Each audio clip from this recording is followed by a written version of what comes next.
The story begins with how the protagonist comes into battle. Red rays fly straight at him, but do not hit. He manages to evade the attack quickly. The hero is approached by a maid in a white dress with a sharp dagger in his hand and says coldly to him, "Get off the road." The young man confidently replies that everything will be fine because he is able to use magic. At the same moment, a guy with blue hair causes a fiery ball in his palm. Events unfold in the past, at the dawn of the history of the one who will later be called a millennium and Dr. Panacea. On the eve of his 15th birthday, a young man named Segel suddenly loses both his status and home. The protagonist's father announced that a guy named Mungol, Segila's brother, will now become the heir. The guy of the strong physique did not resist not to laugh at his brother and said that now he would become an heir because such an important titled position of the Duke cannot be trusted by someone like Segel. Looking at this, the protagonist, Segel von Adek, recalls how he worked hard to become a decent heir to the Duke. But after his mother's death, his life changed dramatically. The stepmother took the place of a real mistress in the house. Mongol and his mother, who sought to make her son an heir, mercilessly mocked the young man and laughed, not feeling a drop of pity. They knew perfectly. The boy's father would close his eyes to everything that was happening to him. When a child is 13 years old, a blessing ceremony is held for her. It was during such an event that the Mongols received his technique of the Emperor of the Sword, a skill that is considered one of the strongest among all known skills. The protagonist received the gift of the goddess Amalia, the skill that seems completely unnecessary for the aristocrat. Usually, this ability can only be gained because it can be used to light a fire or create some water. Among other things, the priests who held the ceremony looked in a confusion because even they did not know who the goddess Amalia was and what she became famous. The hero's father remained dissatisfied with this decision. He exploded in rage, saying that he should not support the owner of a worthless life magic. The man ordered Segel to leave the estate by tomorrow and never use the name of the Dukla family again. The stepmother and her son were only happy about such a development. They escorted him and the owner with a satisfied smile on his faces. The guy returns to his room where Polyman, a risky dark elf and personal maid. Surprisingly, the guy was not angry at all and did not even look upset, which was very surprised. She pulled the hero for her cheeks, noting that he had a happy facial expression. He just smiled at that and said that he was really glad. The girl was surprised because earlier she accidentally heard the conversation and already knew that the young gentleman had been deprived of the title and inheritance. With a look in which compassion was fluttering, Paul thought that the mother of this young man, whom she once served, probably burned everything from sadness. But then Segel replied, even she would have left it all behind. The guy does not regret what happened. His mother is no longer alive, and now he is forever leaves his home. But he is sure that Pavel's faithful maid will always be nearby. The young man decides to go right now, although he was allowed to stay in the morning. The girl agrees with him, emphasizing that all the necessary things are already collected. First of all, the guy decides to go to his grandfather, who lives in the Baronism of the house, to tell him about all these events. Baronism is located far from the capital. It is surrounded by a strong wall, and getting there will not be easy and long. Sitting in a carriage together with his maid, Segel notices that the road is very uneven, and from this, the carriage is shaking. He does not even have time to agree. How unexpectedly Paul loses balance and falls directly on his knees. In order not to feel awkward after what happened, the guy decides to quickly change the topic and opens his window with status. As it turned out, Amalia is the goddess from whom the gift came. It is considered the goddess of creation, although almost nothing is known to the general public. However, regardless of the amount of information, Amalia is the main among all deities. In other words, the main character is supported by the supreme god himself, and he was absolutely convinced that if the stepmother learns about it, he would arrange a real scandal. No one in the duchy even knew to check the status of seedlings. If they did it, the king would personally approve the status of the heir. In this situation, the stepmother's stepmother would have already arranged a real hunt for him, because she is convinced that the only heir is her own son of Mongol. The young man realized that before opening his gift, he should become stronger and not lose vigilance, even being far from the duchy. After a while, the Elvenka, along with the young gentleman, came to the gate of Baron Dagos. The bright sun breaks into the carriage window, and the guy is muddy from the dazzling light.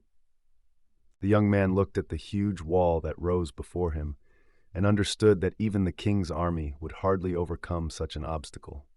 Sujal did not regret that he had lost his aristocratic status.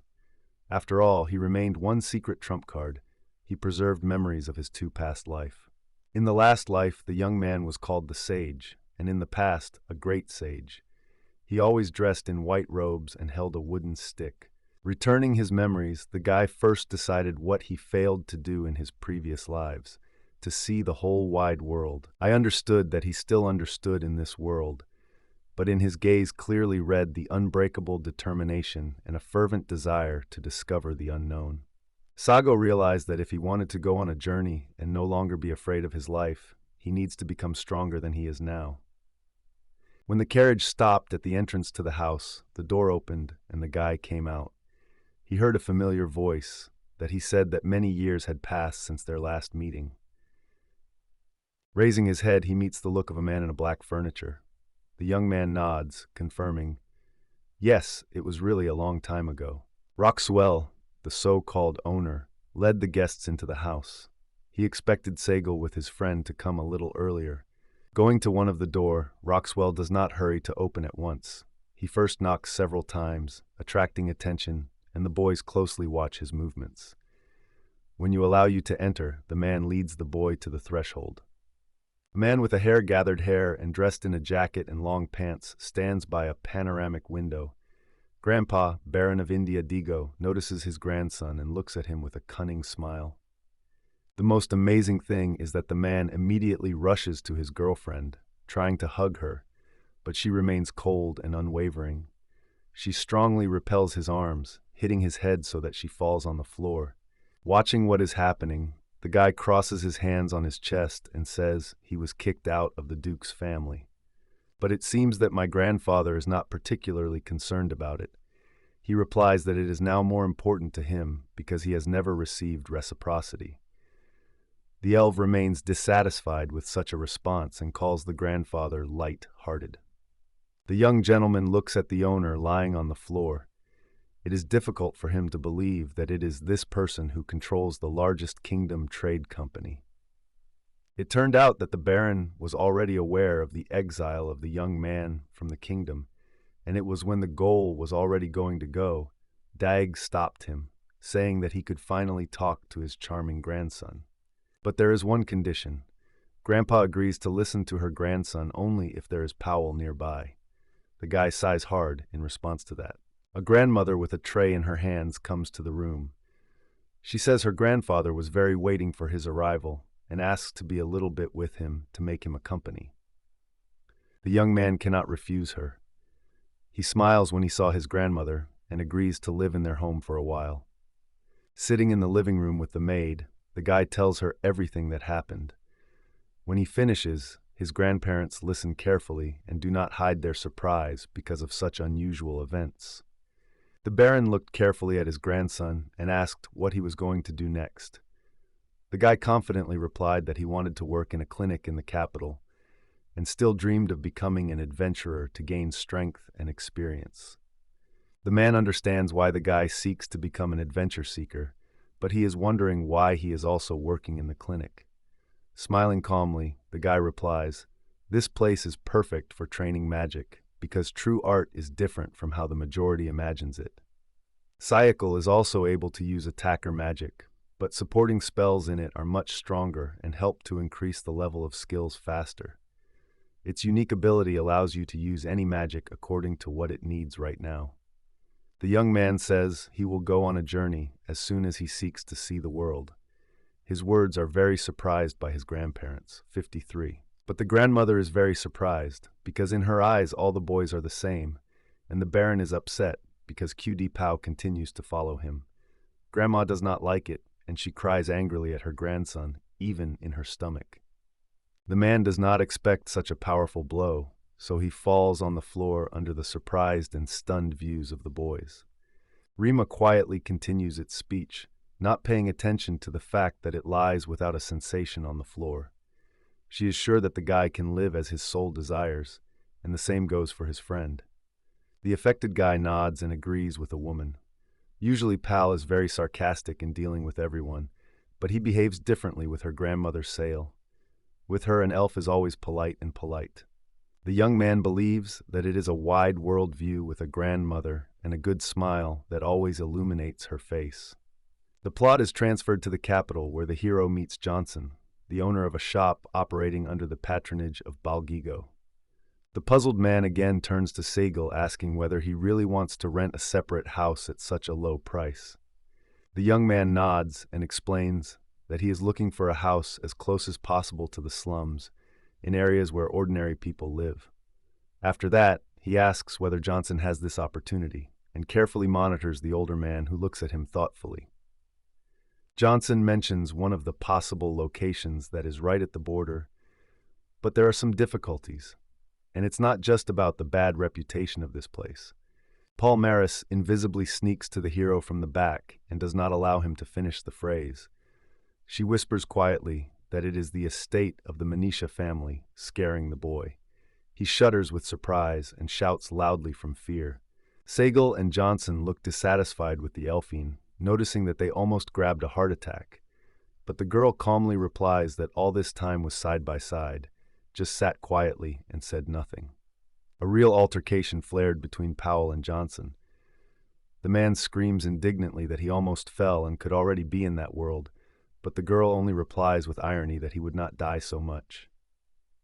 The hero silently watches all this, pulling tea from his cup.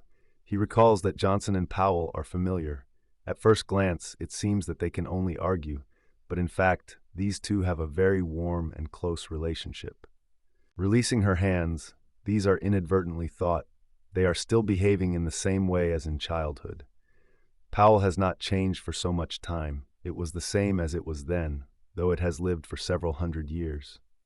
The quarrel subsides a little, and the young man clearly hears that the heels are closer and closer. His hands start to tremble, and with them a cup of tea shudders, which he squeezes firmly in his palms. Behind stands an Elfian with a deceptively friendly smile and gently turns to a young man by his name. In her look, there is annoyance, and the smile does not promise anything good. She asks the guy if he thought of something dishonest, and he, in a trembling voice, assures that he would not have died, his gaze frozen in one place, and he sincerely hopes that nothing will happen to him. The elfish either believes to him, or only he believes that he believes, and warns the boy to be careful. It is at this moment that the guy recalls he is strictly forbidden to even think about her true age. Returning to the conversation, the man said that 20 years ago, the whole family of Manichus was cruelly destroyed in his family mansion, and since then something was in the house.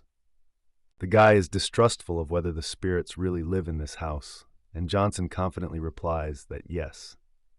The young man thinks why it is impossible to just call a priest because the house is clearly managed by ghosts. This method is expensive but effective. But the man is only sadly shaking his head and answers, the priest was already invited, but he, like all who tried to help, met the curse of spirits. They all died. Now the estate no longer belongs to Johnson. Its owner became one of his buyers.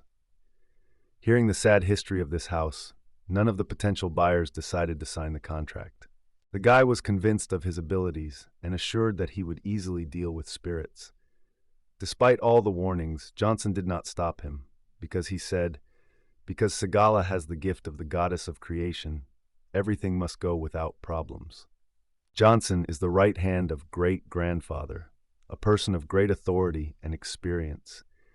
He manages several companies in the capital and belongs to those few who know the truth about the boy's abilities. The guy confesses that he is so interested and cannot wait to see the house that even trembles from impatience. Powell, however, perceives his words completely differently. She hugs the boy firmly from behind and gladly says that he can warm him if he suddenly gets cold. Sai embarrasses and in a hurry removes the hands of the elves from her shoulders, with a slightly trembling voice, asserting that he was not freezing. The girl just laughs, deciding that the guy is just too shy in the presence of others. The hero, his faithful companion, and Sandal with an extremely real name are near the mansion. The house looks as if it had just been erected. There is no atmosphere of the forgotten home of the poor aristocrat. Around any soul, everything is quiet and calm. The guy asks whether the realtor is suitable, that he will pay only 5 silver coins every month for the home. This Sandal is answered. At first the price was at least 3 gold, but certain circumstances changed this situation. Considering the mansion from which the sinister energy blows, Seichel understands that it was because of this negative that people could no longer live here, so they left their homes.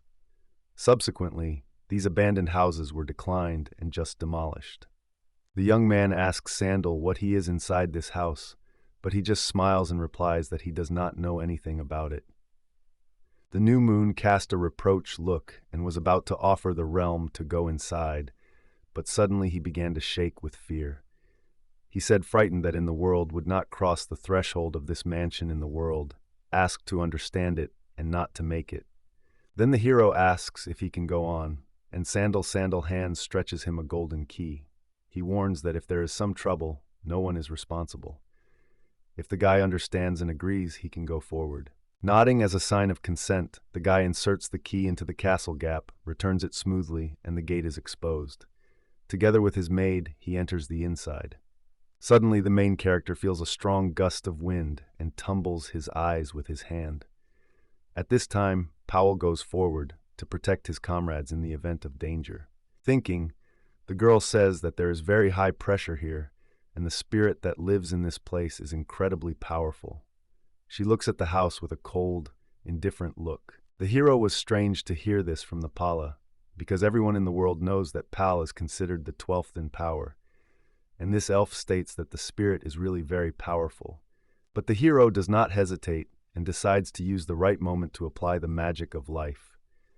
He raises his hand and uses a skill called Searching Enemies. Thanks to the magic of research on a special map, close allies are indicated in blue, civilians are yellow, and enemies are red. The estate, according to this card, shows 7 red labels. Seichel suggests that these are all the ghosts that live here. Realizing what difficult work is waiting for him, the guy is interested in the real estate agent, whether he will increase the rent as soon as the spirits disappear from this house. Inspired, Sandal replies that if everything goes according to the plan, the young man will receive another estate, and again at the same low price. Realizing that, most likely, nothing will work, the guy turns to his girlfriend and invites her to go, what the Elfian agrees. Sandal realizes that he loses his chance, and therefore grabs the guy for his clothes and falls on the ground, stopping him. With gentle and weeping eyes, the realtor pleasantly asks to expel spirits, because Sigil is his last hope for salvation. All previous attempts were failed, and anyone who wanted to help died from the curse. He grabs the hero's clothing, trying to at least keep him next. Sandal complains to the young man, who has had too much valuable space around. All you have to do is get rid of the spirits, as the price of this place will fly to heaven. The mansion will be redeemed for big money, and then the guy will be able to make a share of profit. But the guy stands on his own. He puts forward the condition that rent the estate to him and the elves for 5 small silver coins per month, and without limitation. Although the realtor did not try to feel a young man with tears, he did not touch him. The realtor does not have another choice than to agree. Hardly sighing, Sandal nods his head and agrees to leave a small reward for this estate, even if the spirits are already expelled, but suddenly the guy puts out a new condition. The young man states that if he manages to expel spirits from this house, then he wants to receive the reward, 5 large gold coins.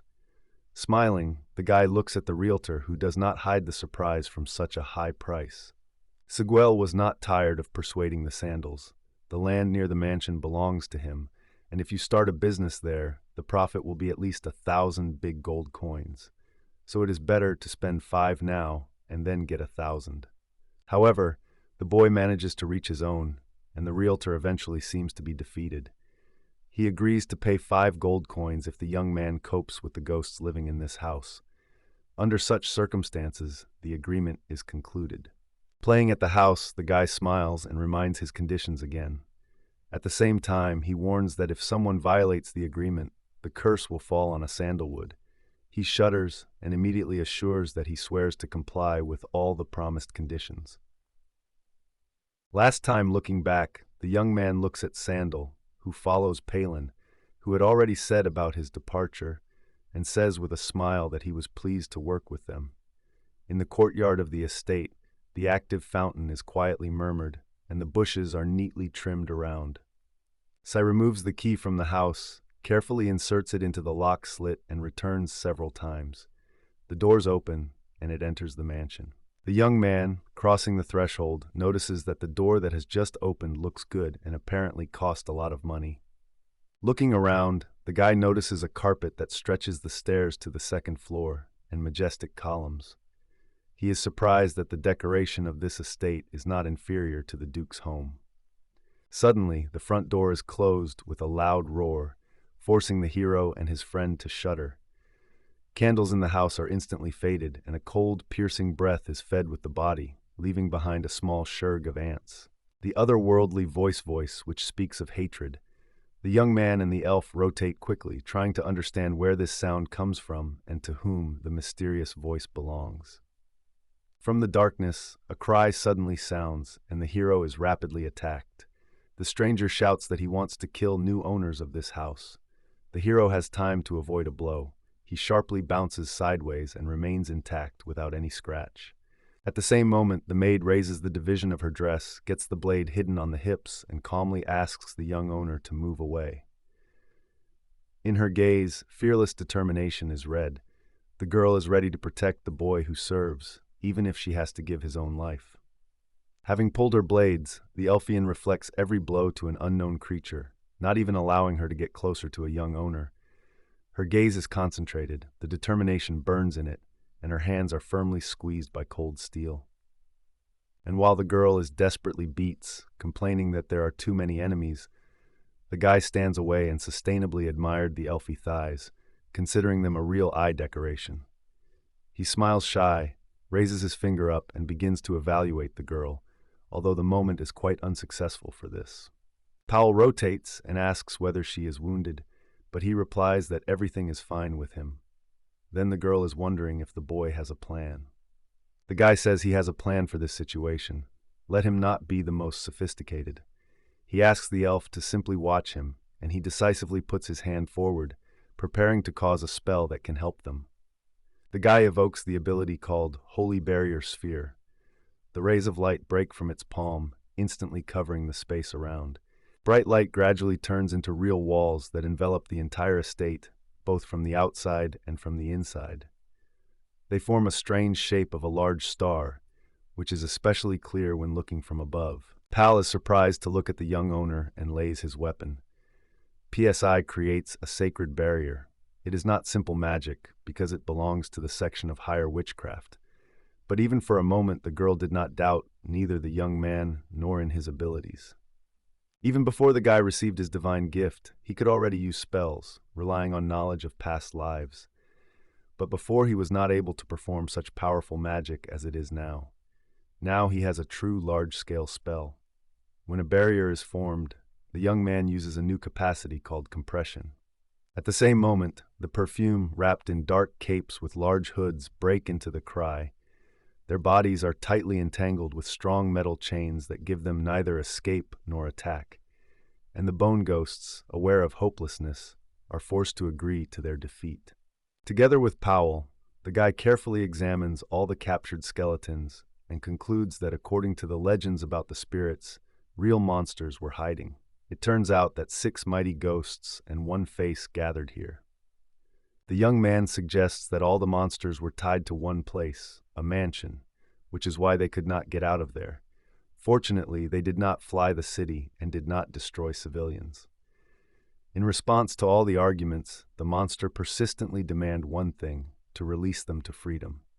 Seeing into the face of one of the ghosts, the guy suddenly understands there is a figure, a powerful creature, that arises from the development of the strongest among ghosts.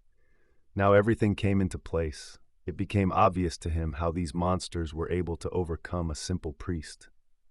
While the monster was outraged and demanded freedom, the guy said focusedly and calmly. He understands their emotions, but I am convinced that it is better to put up with death and find peace. He also wondered if those who killed them were familiar to them. It is impossible to build a real dialogue. Every question of the young man, whether the skeletons know where their murderer now, whether they saw his face, in response is found only in one and only word, which again and again he sounds from everyone in unison. I hate. Seeing all this and listening carefully to a futile conversation, Powell realizes that nothing will work. She sighs heavily and fits a little closer. The elf returns to the young owner and says that all this may seem an attempt to establish a dialogue, but in fact it is not at all. Hearing Pavel's voice, the guy turns, looking at her with surprise and misunderstanding. The girl came closer to the young man and continued her opinion. She explained that only the young owner is able to communicate with the number, and the previously created barrier helps not only understand the monster, but also allow the skeletons to be aware of what Sale says. Having looked carefully at the barrier again, different thoughts and memories began to emerge in the young man's head. He seemed to gradually begin to understand why the figure was so full of insults.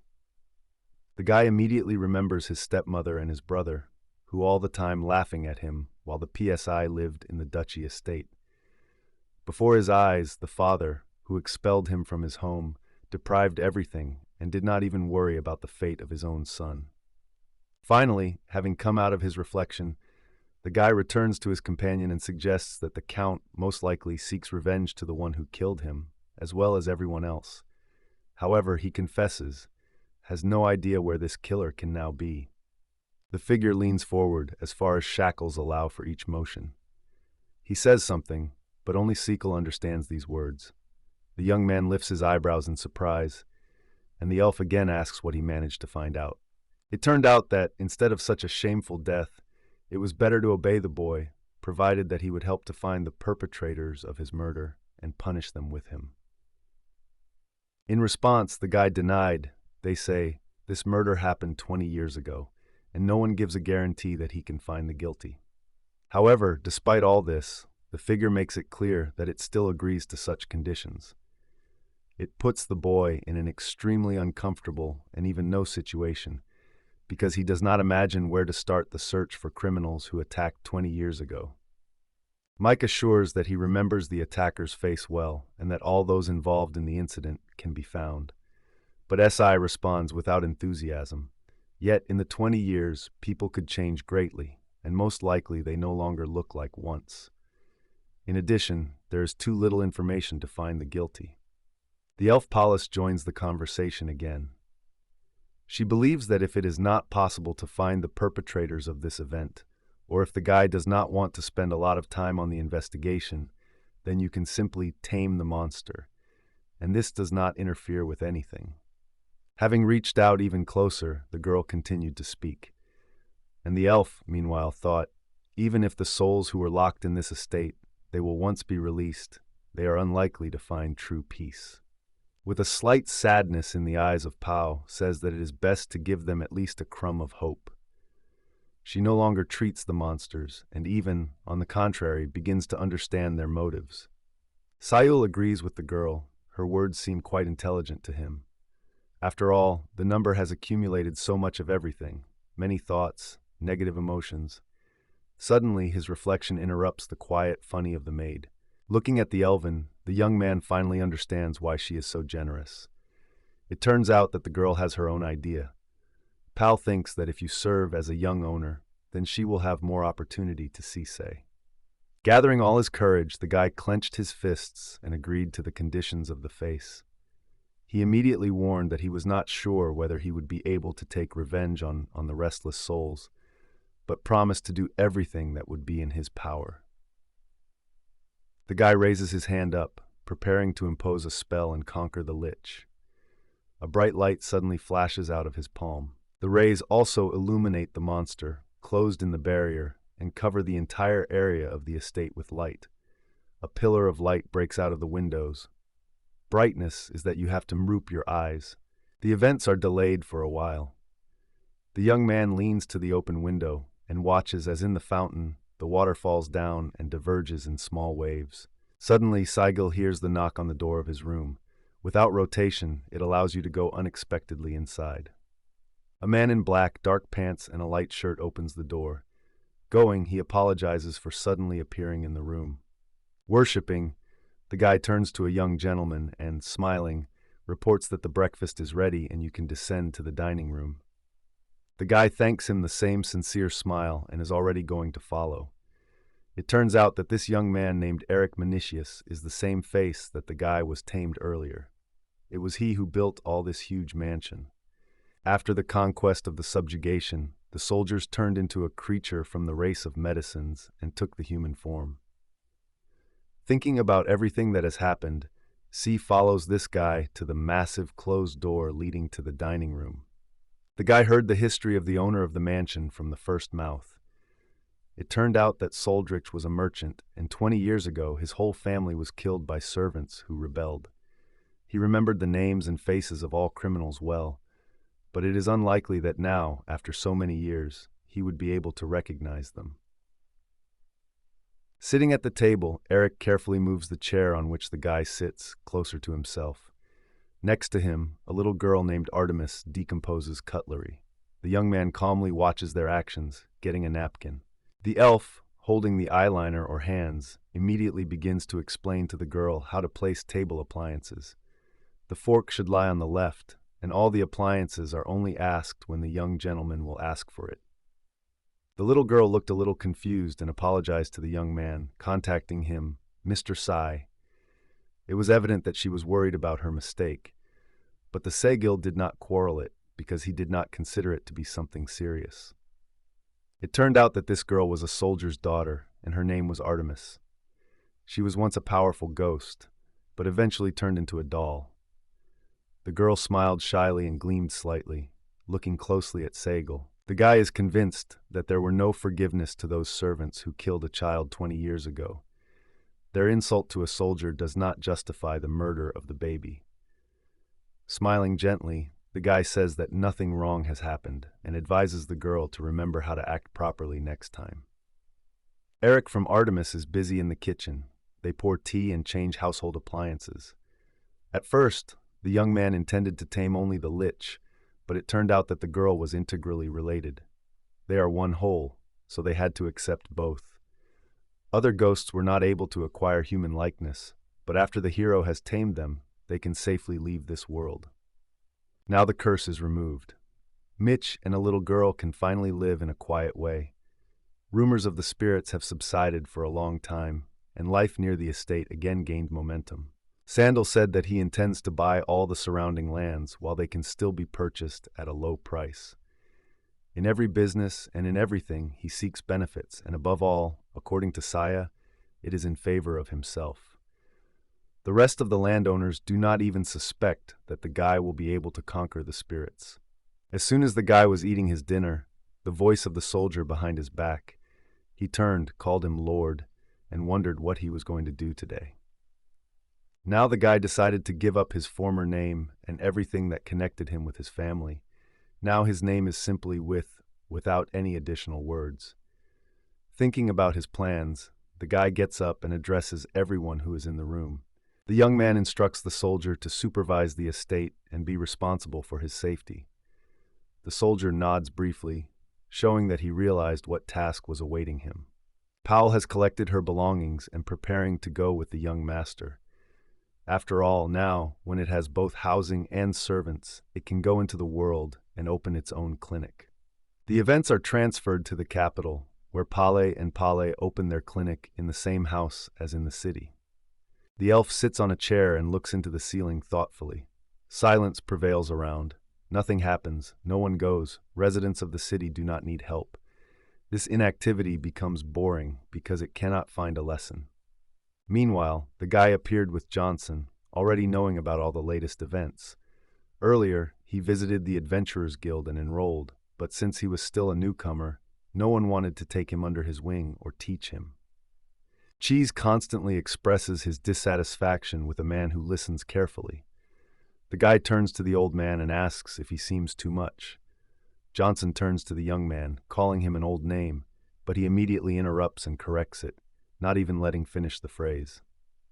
The guy states that he is now and asks to call him only. The old man notices it and asks why the young man came to him today, because he does not believe that he appeared simply for a genuine conversation. The young man nods and opens the true cause of his visit. He is interested in the issue of earnings. Johnson laughs and asks whether everything is really spinning around the money. Smiling, the Sai stretches his hand, and a cube in which the red dragon is locked appears from it. The guy decides to entrust Johnson's sale of this unusual trophy. A surprised man asks if he is really ready to give him such a rarity. The young man is almost not hesitant to consult the consent, adding that there is no scratch on the dragon, and these words are even more stunned by Johnson. The old man agrees, assuring that he perfectly understands the size of the order and makes it clear that he can rely on, because he always does his business as best as possible. Johnson carefully counts the coins on his table and thinks that it is quite possible to set a minimum price of 1,500 large gold coins. But he understands well that in this case, as many as 40% of this amount will have to pay for taxes and payment of intermediaries. Raising his head, the old man reported that the net income of the young owner would be 60%, which is at least 900 large gold coins. However, the guy remained dissatisfied and, slyly smiling, set the condition. His share should be no more than 50%. The man already wanted to deny that it would not work, but these were interrupting it. He gets 6 more cubes with red dragons, smiles, and proposes to sell 6 more of the same dragons in exchange for his share. The day before, the guy climbed to the top of Bardo Volcano, where a flock of huge red dragons lives. When one of them noticed the boy, he threateningly quenched, not letting him closer to himself. Red dragons are considered the strongest among all kinds.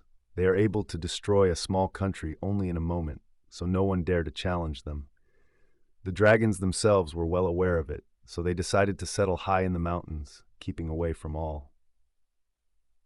The young man runs rapidly from the monster, which is about to attack and is already preparing to strike a decisive blow. But the guy was not lost. It is at this moment that he uses his ability to fly, and the dragon misses him.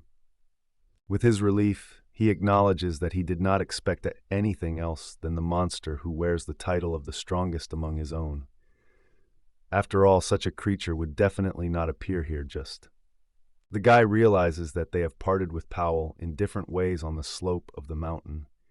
He begins to disturb the idea that an Elfian can be trouble, so he decides to find it as soon as possible. The young man raises his hands on both sides, calling the shoulders, and appeals to the ghost to appear and help him defeat the dragon. The shadows agree and prepare for the attack. At this point, the guy warns that the dragon can in no case be severely injured. You should be as careful as possible. Meanwhile, desperate brave men rush to the monster, getting ready to repel him. One of the ghosts applies the spell of drying and begins to suck the vitality of the dragon. The monster falls on the ground and roars so loudly that the air trembles, and the guy watching it closely, noting that the chosen technique is truly very effective. The dragon, angry even harder, threateningly growls, and smoke clubs break out of his nostrils and mouth. A real flame is raging inside it. The red dragon lifts its power and covers the earth with flames that can burn everything alive. But ghosts remain intact. They just move away, waiting for the right moment for the next blow. The red dragon is much stronger than the lich, but when 5 opponents are immediately against it, even the powerful power of the monster outweighs their joint power. Having realized this, the dragon decides not to risk it and sharply flies high into the sky, trying to escape from danger. At the same moment, Sai imposes on the dragon a swing of restraint, and a shining metal chain loop is erupted from his palm. She quickly wraps the torso of the dragon, firmly shaking his movements. Realizing that he was caught, the monster loudly waved and tried to escape, but all his efforts were in vain. In the end, he fell to the ground, lifting clouds of dust around him. If you use the spell of saving and place the dragon that has fallen on the ground in a special cube for storage, it will definitely not be able to get out of there. The young man sighs lightly and is already going to go in search of her faithful girlfriend, as she suddenly jumps from the back and hugs him firmly, happily praising the guy and saying that he has coped well. He returns to her and asks in surprise if everything is fine. And where did the dragon, what Elfian had to cope with? She smiles motionlessly and replies that the monster has already been destroyed. Looking back for the girl, the guy notices on one of the hills of the unconscious dragon. He raises his eyebrows from surprise, not understanding how his friend managed to cope with this creature alone. The boy's thoughts suddenly broke down when the elf leaned closer to him and whispered in his ear, said that the hero deserved a kiss. He scored and replied that he was not a hero at all and did nothing special. In response, the girl assures that for her this young man will always be a hero, and she is sure that how many dragons would not attack him, he will still be able to overcome any difficulties. Concerned, Sai thanks the girl, and Shili looks away. He believes that his girlfriend looks like a real hero more than he himself, because she managed to defeat a huge dragon on her own. One of the servants touches the shoulder of the young owner. He revolves to ask what happened, and at that moment a horrible picture appears before his eyes. Pal, these, and a few more leeches were surrounded by huge dragons. 3 giant creatures froze on the slopes of the hills, and the 4th, straightening the wings, flew rapidly on the hero. Pal with caution looks around, looking for a way out and thinking about the further plan, but the events unfold before he has something to do. The Elfian is outraged that she was prevented from flirting with the young owner, and she did not like it at all. She strongly grabs a dagger from the belt and directs him to enemies. Sleeping, Powell firmly says that he will deal with all the enemies, and the young man smiles at that moment, convincing once again. The title of the heroine fully and completely belongs to this girl, not to him. In a few minutes, the elf dealt with all other monsters, after which he paid attention to the young man. He looked at his height, and then, with respect, wished the dragons to rest in peace. On that day, Sai and Sai caught as many as 7 red dragons. The action is again tolerated. The guy approaches the clinic building, pulls the cord of the call, and the ringing sound tells a friend inside that he has returned. A cheerful girl rushed to embrace the young gentleman, happily reporting that no one has visited them today. There was no visitor. The guy asks as surprise why no one came, because they with the Elfian specially set very low prices so that at least casual passers-by were interested in their offer. The girl, annoyed, supports his opinion. Thinking, the young man closes his eyes. Although the clinic is already working and prices are quite moderate, there are still no visitors. He understands that it is necessary to come up with a way to learn about their clinic. My reflections are interrupted by Paul's ringing voice. She proposes to devote time to each other because no one has come yet, and most likely it will not appear. The young man looks at the girl. His eyes stop on her rounded chest, a gentle smile, and slender legs. Despite everything, the guy decides that the idea is quite good, and it makes no sense to deny himself the pleasure of spending time together. It is already going to approach closer, but the situation suddenly changes. The clinic doors open, and a wounded man enters the room. He hangs a huge sword behind his back, and with his right hand he rests on a long cane. His leg is tightly bandaged and bleeding. The stranger is muddy with pain, but still goes on. Paul feels annoying due to such a course of events. She is dissatisfied with her tongue and glances at the man in the aisle. The guy also feels some annoyance, because all his possible plans were scattered in a moment. However, now the most important thing is work. The wounded man showed the sign at the entrance and asked if the prices were real, because they were much lower than everyone else.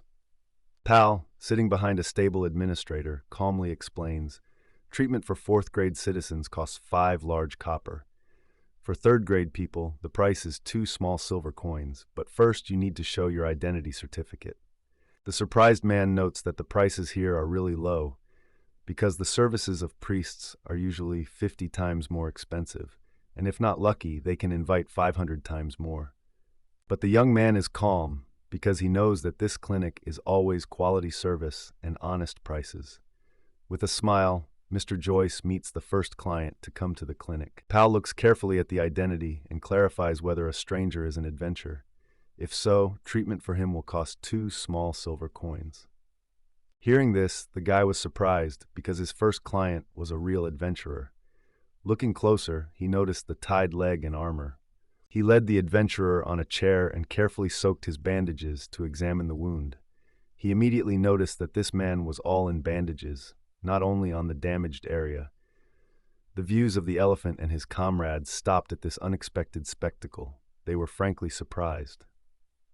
On the hands and feet of a man, you can see large black spots, a clear sign that his body was influenced by some external factor through which the affected cells and tissues began to die off. Powell closes his nose with his hand because he cannot withstand a terrible stench that suddenly pierces his sinuses. Surprised, These quickly concludes that necrosis began under the influence of strong poisoning in some places. Lifting his head, he addresses the traveler to the question of where he had such wounds and whether the monster caught them. He, in response, tells that he received these wounds, fighting with a poisonous viper with large fangs. The guy immediately thought about this problem, trying to find effective treatment. After all, the Gadyuk Kinnick is a powerful monster snake with extremely poisonous saliva. The guy does not try to reassure the man with pleasant words. He says directly that if nothing is done, the poison will kill him. Hearing this, the adventure seeker is instantly straining. Closing his eyes, the man asks uncertainly whether it can be cured and whether he will really die. The guy is in a hurry to reassure him, explaining that treatment exists and everything is quite realistic. The man thinks and asks the boy with surprise whether he will have to pay more for such a difficult and running business. The young man immediately waits. They say it is not necessary to say nonsense.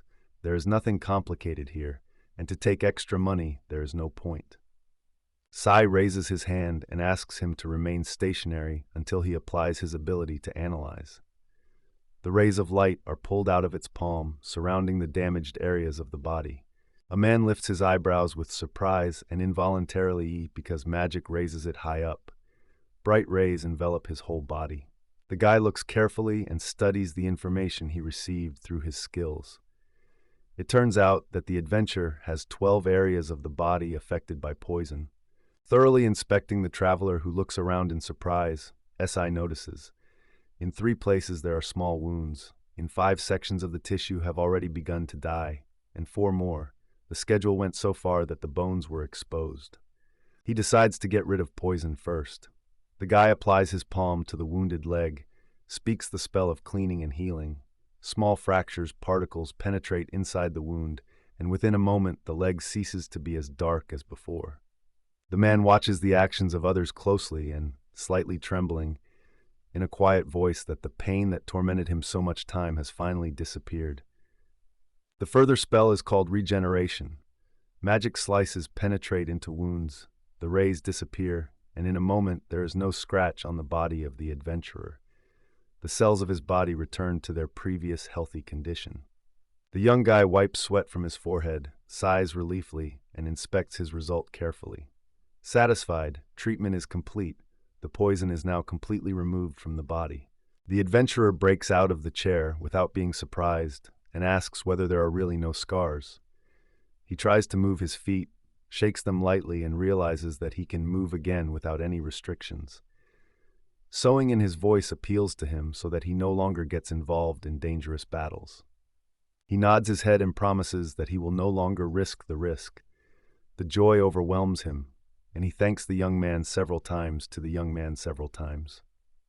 The man did not persecute the boy, said he was extraordinary, and even suggested paying him more for his help. But the Sai immediately shook his head, put his hands on his chest, and once again repeated that he did not need extra money, because the treatment was simple. The adventurer winked and with a smile replied that he would continue to try to avoid trouble. Already going to go out, he suddenly stops. After opening the door, the man suddenly stops and, looking back, remembers that he completely forgot to introduce himself. His name is Dawson, and he is an experienced adventure seeker. The boy smiles and waves him goodbye, saying that the name is written on the plate, and his name is Asai. Laughing, Soon promised that he would remember the name of his rescuer because he was incredibly grateful for his help. After these words, the man headed back to the city. Meanwhile, a friend writes in a notebook that today they have only 1 patient, after which the notebook lands. The next day, Sir returns to the city to meet Baile. The guy welcomes him on a good morning and wonders if the buyer was found on red dragons. Bale, the chief secretary of the shop Johnson, worshipped and thanked the boy for the fact that he decided to visit him so early in the morning. The young man transmits the secretary with a transparent package with a bow, inside which are muffins prepared by the maids. He proposes to pledge that his wife and daughter can taste these delicacies. The secretary immediately rejoices and sincerely thanks for such a mental gift. The guy follows Bailey, which confidently leads it inside the building. Soon Johnson plans to entrust his secretary with a separate branch. The guy opened the door and with a gesture invited to come inside. He heard Bale recently proved himself during negotiations on the sale of the Red Dragon. Mr. Johnson's living room is a calm atmosphere. He informs the boy that this time the dragon was acquired by the Duke of Delirium. On the table is still an intact cup of tea. Sia immediately thinks and recalls that he has already heard the name of the Duke of Delia. This duke seems to be one of the ministers and a very influential person. Bale puts a sugar on the table and says that the duke managed to help 2,000 large coins. The guy is amazed. This amount is much larger than initially planned, so it's a real luck. Johnson picks up the conversation. The man said that the proposals came from several different companies, so they even arranged auctions between them. The old man, who has been working in this area for a long time, understands why such things are so expensive, all because of their extraordinary rareness. But it was not the only news that Johnson wanted to report. He leaned his hand against the table, leaned closer to the guy, and whispered something important to him, which should be especially careful. The young man listens carefully, and his grandfather tells him about the order for a wholesale purchase, which came from the Aventurist Guild. Everything goes exactly as planned. The guy asks if Johnson can find out the names of the buyers, and he nods confidently. Even if adventurers or guilds would hide this information, he will still find out who they are. As he sighs, he passes another cube with a red dragon inside a red dragon, and he immediately takes him. At the same time, the man reassures the young man, promising that he will soon receive his reward. Walking a simple melody, the guy returns to his room, thinking how everything will happen next and what awaits it in front. The answer appears unexpectedly. The young man stops, looking at the clinic building, which has recently been empty. A huge turn of boys and girls, who Powell simply did not have time to take, lined up at the house. Going inside, Sai immediately notices that there are many people here, among them children and the elderly. The elf calmly informs one of the visitors that he has to pay 5 large copper because he is a 4th-grade citizen. Seeing the young man, one of the visitors, a friendly old woman, asks whether it was this that expelled the ghost who had previously settled in this house. The young man confirms that he really is he, and hears a lot of praise from an elderly woman immediately. She is amazed at his youth and admires that he not only mastered magic, but also has a rare talent. He can drive out various evil spirits. The young man nods his head carefully, supporting all the praise to the old woman so that she does not overstate with things. After all, though the knee was healed, it can remind itself again.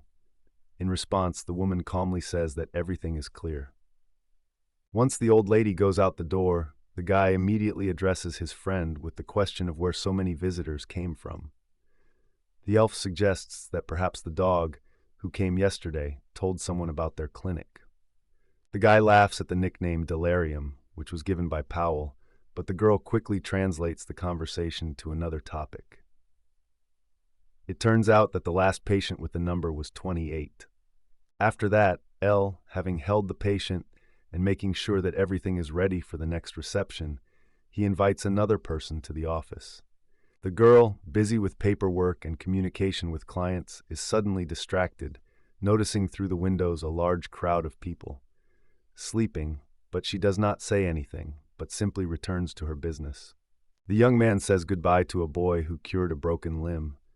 Mom thanks him, and the boy smiles and promises nothing more. Powell went into the room, breathing heavily, and looked at her immediately. He asked if something had happened, because there was a noticeable concern on her face. Smiling, the Elfian closes the door behind him, and shaking his head, replies that only manure beetles were externally. The young man asks the girl if they were really the same scabbards, but Palu immediately translates the conversation to another and proposes to go to the next patient. The young man agrees and begins to prepare for a new client. On the street, it was already darkered. People from the queue to the clinic diverged at home, and the door closed until the next day. Sighing from fatigue, someone finally says, "A difficult day is over. You can rest a little." The elf also looks exhausted and offers to lock the door, cook dinner, and lie down. But all plans for vacation suddenly destroys the ringing sound of the bell and a loud knock of someone's shoes. Strangers with serious faces come to the clinic. 5 guests gathered in the room. One of them is dressed in a black cloak, behind which 2 swords hide. Its cold, piercing look immediately makes it clear that it is not necessary to expect anything good. Powell rotates, trying to understand who came, and, noticing familiar faces, is interested in a satisfied smile what they are doing here. However, he does not have time to say the word, how the exclamation is heard. The patience of the boy with the elf was already finally broke up. The young man guesses that these people in the afternoon were the same who are called pus beetles. Having examined them carefully, he concludes, the appearance of the boys is quite healthy. No signs of illness or injury. The group leader looks at the guy strictly, focused frowns, and shows him his finger, asking if he is really the same guy. The guy shudders when his ear with a whistle flews a dagger and puts in a tree just a few centimeters from his head. He does not pronounce the word, but only translates a concerned look at a friend. After that, the guy runs to friends, trembling with horror, not looking at the knife. The elf with the icy voice warns him, "Do not dare so roughly treating a young master," and disdainfully calls him a slurry. The guy smiles, gently claps the annoyed girl on the shoulder and soothes her. "You do not need to worry, because everything is fine." The young man turns to a guest who almost got a dagger in his head and politely asks him to follow the words and be more polite. After that, she is wondering whether the guest needs help. The stranger clicks his tongue and confesses that official speeches are not his strong side, but he will still try to stand up. With these words, he squeezes his fists and turns his head away. Meanwhile, Palin looks carefully at the man, and finally he seems to be Darnan's name. He heads the security department and explains that he arrived here with his group from the Guild of Adventurers. The conversation came into a completely unpleasant channel when Darnan reported that the young master was suspected of violating the rules of the guild and asked to go with him. The young man could not deny anything. The guy only shrugs and agrees to go together, so the head of the security service sighs with relief and is ready to remove everyone to leaving the building. The crowd is standing a soldier and insultingly looks at what has fallen from heaven. His gaze is difficult to read. PSI says calmly that it is not necessary to cover dinner because it is unknown when he can return. Darninging is frightened when he notices a stranger in the door. In a trembling voice, he asks where this man came from here and why he did not feel anything. Instead of answer, silence. But the warrior nods quietly at the request of the owner without unnecessary words. The guy warns he will not go anywhere without his loyal friend because together they are one. They cannot be separated. However, the smile of Elf seems ominous, as if it is not good. Darnan agrees to this condition, assures that he understood everything, and then, hearing the nervous whisper of a friend who confesses that he feared the young lady, takes the hero with him and jumps out of the building with him.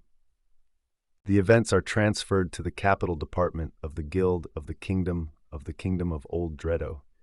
It is really a huge building with many panoramic windows, which can be beautifully visible in the city. The lightweight knock of the hell comes to the boy's ears and his friend when they go to the main hall. They have a strange picture. A girl with a long braid sits on a soft chair, and a banner hangs above her head. A servant stands nearby. The girl on the right corrects glasses and frowns, and Darnan is noticeably nervous. It is at this moment that the girl with Kosia begins her speech. She thanks the hero and the elf for the fact that they came. The girl seems to be the head of this department and invites the young man to sit opposite because they have a long conversation ahead. The guy calls his name and then, stretching his hand, pointing to Powell, and says that he is his elfish maid. Looking directly into the eyes of the head of the department, she wondered why he and the maid was called so late in the evening. The head lifts his eyebrows in surprise, looks closely at the elfin, and asks her name for the second time. She thinks whether this girl is a friend who is talking about now. The girl is suddenly stopped by one of the accompanying people who become between her and invited guests. Correcting glasses on the nose, she seems like a corner, the head of the procurement department. Rating the boy with his eyes, the girl confidently continues the conversation. When you put your hands on her side, the girl turns to you and reports. Her department learned about the violation of the guild rules by the guy. He looks at her in surprise and asks what exactly he violated. The head of the procurement department, in a calm voice, continues to say that all the adventurers who are members of the guild, in the case of selling materials obtained from monsters, must first offer them the guilds. Seer explains that this rule knows because he recently joined the guild and on the same day carefully read all the necessary documents for reading. Boss Trickless noted that the guy would have guessed. The Red Dragon, who was first sent to the door of Johnson, had to first show and pass on the guilds. The young man is again interested in what he is accused of and immediately answers these accusations. He is well aware that the Red Dragon had to convey the guilds first, and this answer is a genuine surprise on the faces of all three. The head of the department replies that in this case it is already considered a violation of the established rules. At the same moment, the boss shouts, turns to the guilder. The girl states that SI deliberately violated their rules for buying and selling, understanding well what it can lead to. Therefore, in her opinion, the guy deserves the harshest punishment.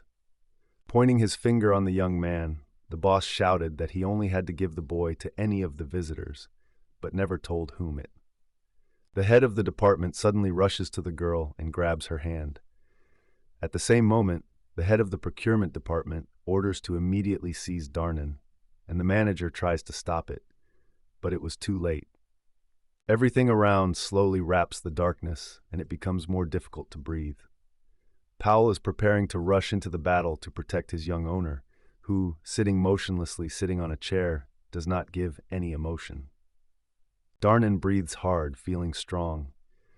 The head squeezes her throat and nose, and she is catastrophically lacking in air. There is nothing to breathe.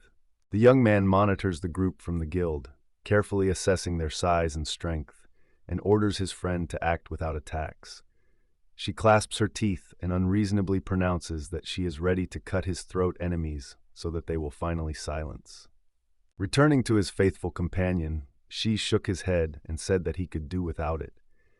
Then, with a harsher tone, he ordered his servant to silence and obey him. Sighing heavily, the Elfian said she would never agree to it if someone else was on the place of the young owner.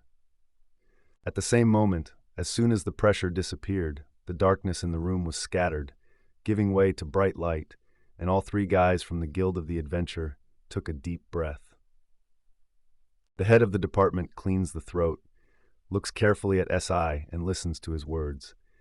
He admits that he really sold the Red Dragon to another store, but does not consider it a violation of the rules of the guild. Returning to her habitual condition, the girl asked how to perceive the act that the guy had done before.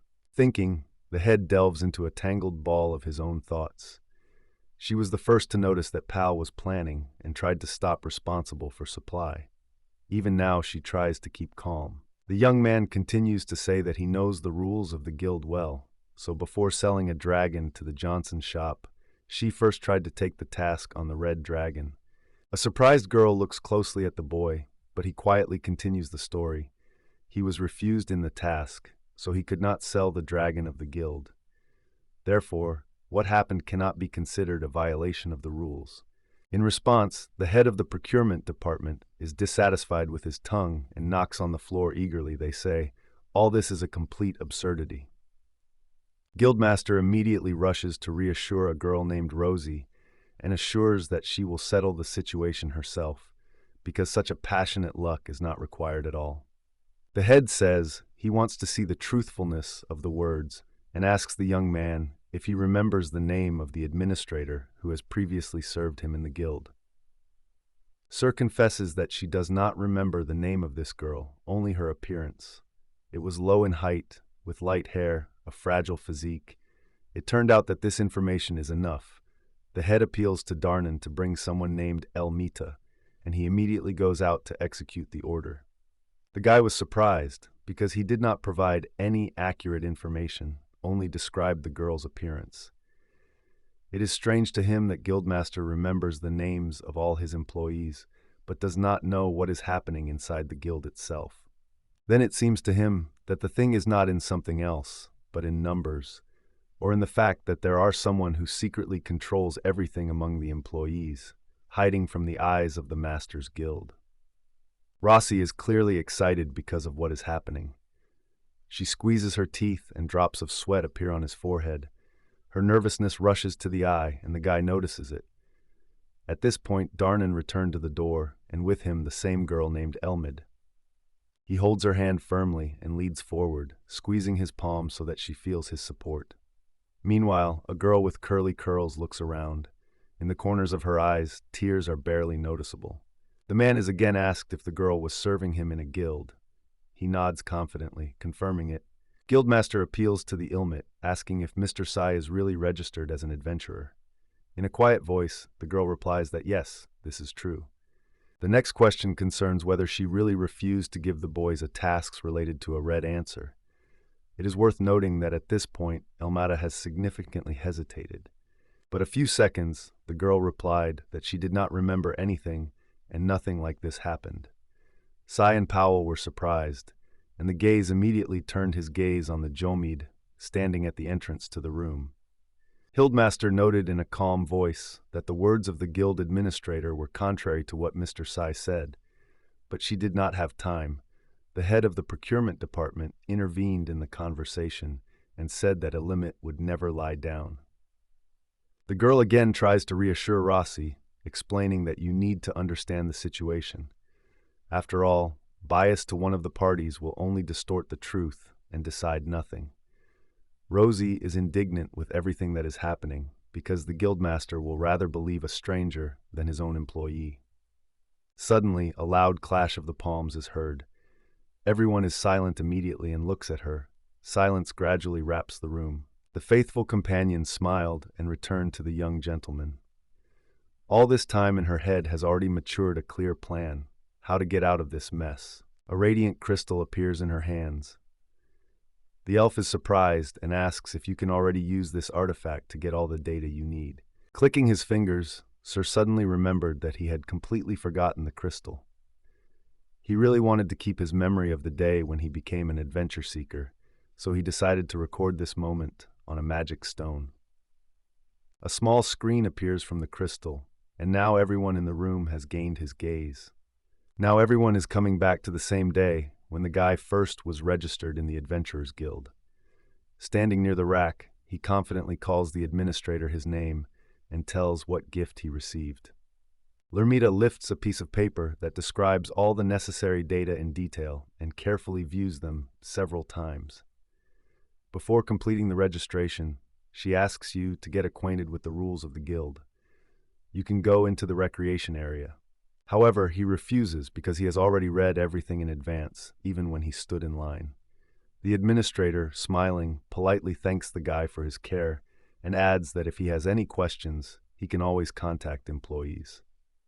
Ilmid extends the boy's adventurer certificate and notes that in case of loss, it can be restored for a small fee, only 3 silver coins, but better, of course, not be lost. The guy thanked her and took the sheet with the task. He turns to the receptionist and says that he may have been acting a little hastily, but he has already chosen the task he liked and wants to take it. The girl agrees that she is almost ready to issue a document in the name of SI, but only she falls into her hands with a task with the task. She suddenly surprises and looks at the hero in a confusion, not understanding what is happening. She asks once again whether this is really the same task, because it is about collecting materials from a red dragon. This task seems too dangerous for someone who has just joined the guild. The guy with a smile replies that he chose the right task, so there will be no difficulty. But suddenly Amita interrupts him, shouting. The girl says that he does not understand her at all and is deeply mistaken, because there are problems in front of him, which will not be so easy to solve, because now he will face a red dragon. All her attention is drawn to this terrible monster. Emilde continued to explain, a maximum of 10 days is given to accomplish the task. If the guy brings the red dragon later than the deadline, he will have to pay a fine, 1/10 of the remuneration, that is 100 gold coins. Sia calmly accepts all the risks, answering that in the event of a mission failure, can simply pay a fine.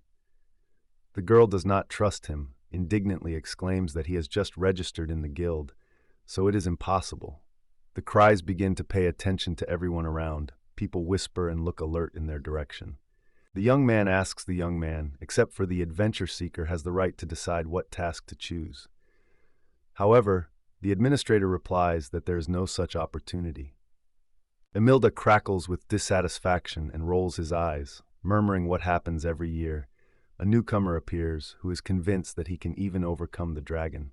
The guy thought of what to do in such a situation. He received a refusal that did not fit him at all. He decides to ask again whether the administrator will definitely give him this task, but the answer does not change.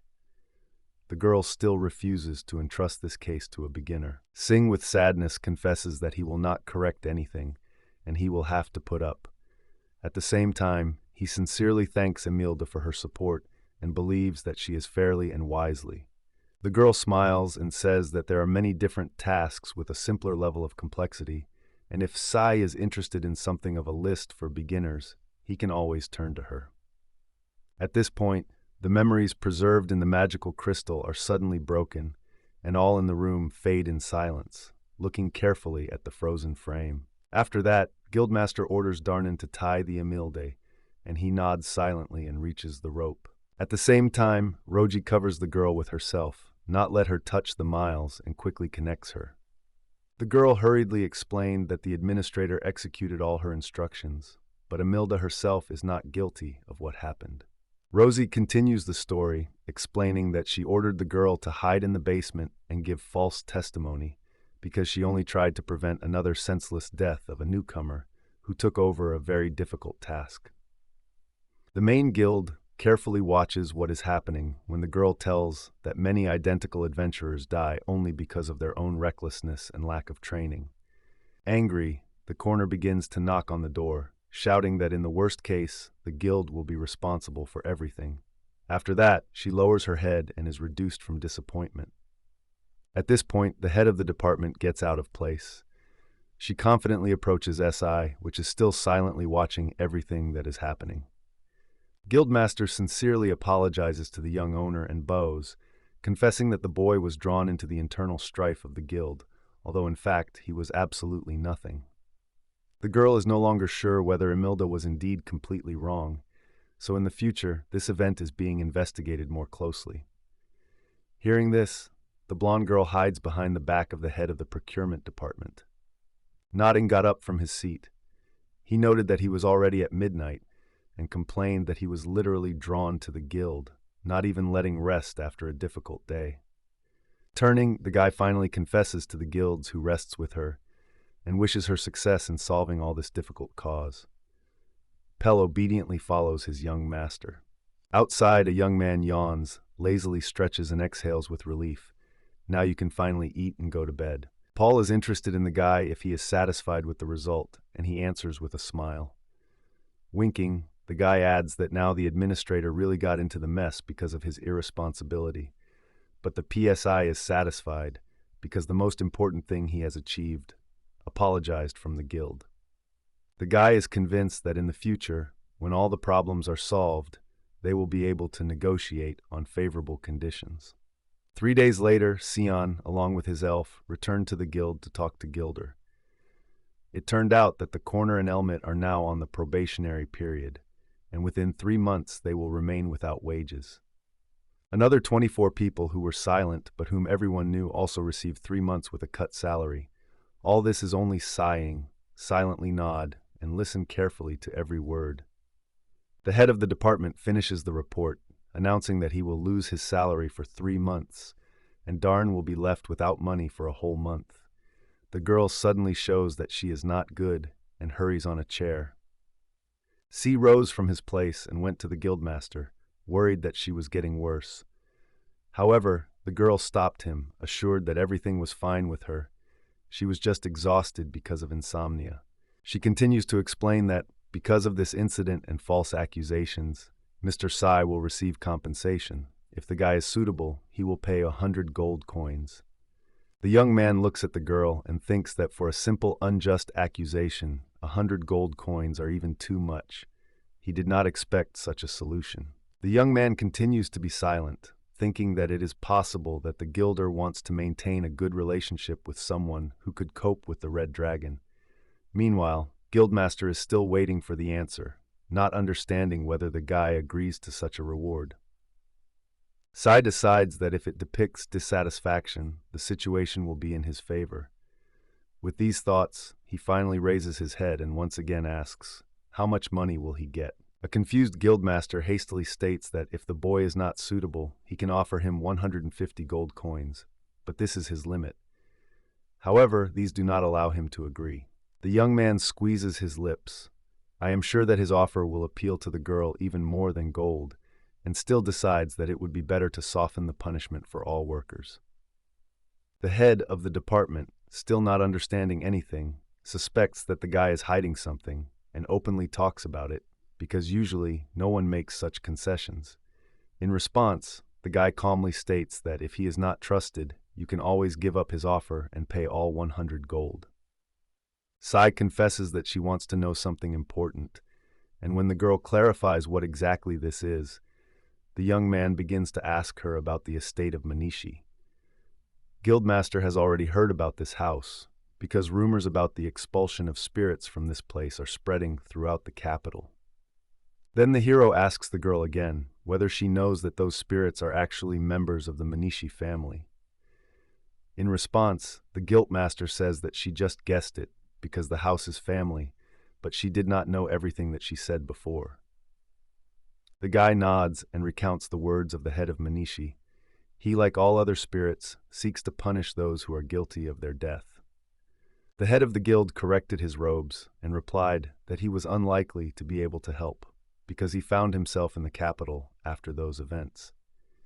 In addition, there is no one in the guild that would remember what happened 20 years ago. According to the protocols she saw, it became clear that some criminals were already detained. They were all poor from the poor areas of the city who sought to enrich themselves at the expense of a wealthy family. Most of the stolen things managed to return. Having herself in his head, Sai assures that the criminals were not at all. The ghost told him quite another. He is sure that the only cause of murder was that all the victims belonged to the Mactons family. Seeing the girl thought, the guy adds that in such circumstances there should be servants who work both day and night, but strange, none of them was injured in this event. Sai does not ask to find the culprit. He is enough to find out information about the servants who worked in the family at that time. He is interested in what they do now and where they live. With all the other side is ready to understand on their own without attracting the help of the guild. The agreement is concluded. Gilder finally seems to help, although it warns that it will take some time. She promises to do her best to give the young gentleman the information you need. Pell and the guy were already descending from the second floor of the building when they were suddenly stopped by the boss. She reported that the young man was waiting for a possible audience with the king, because rumors about the victory over the Red Dragon will soon fly all over the kingdom.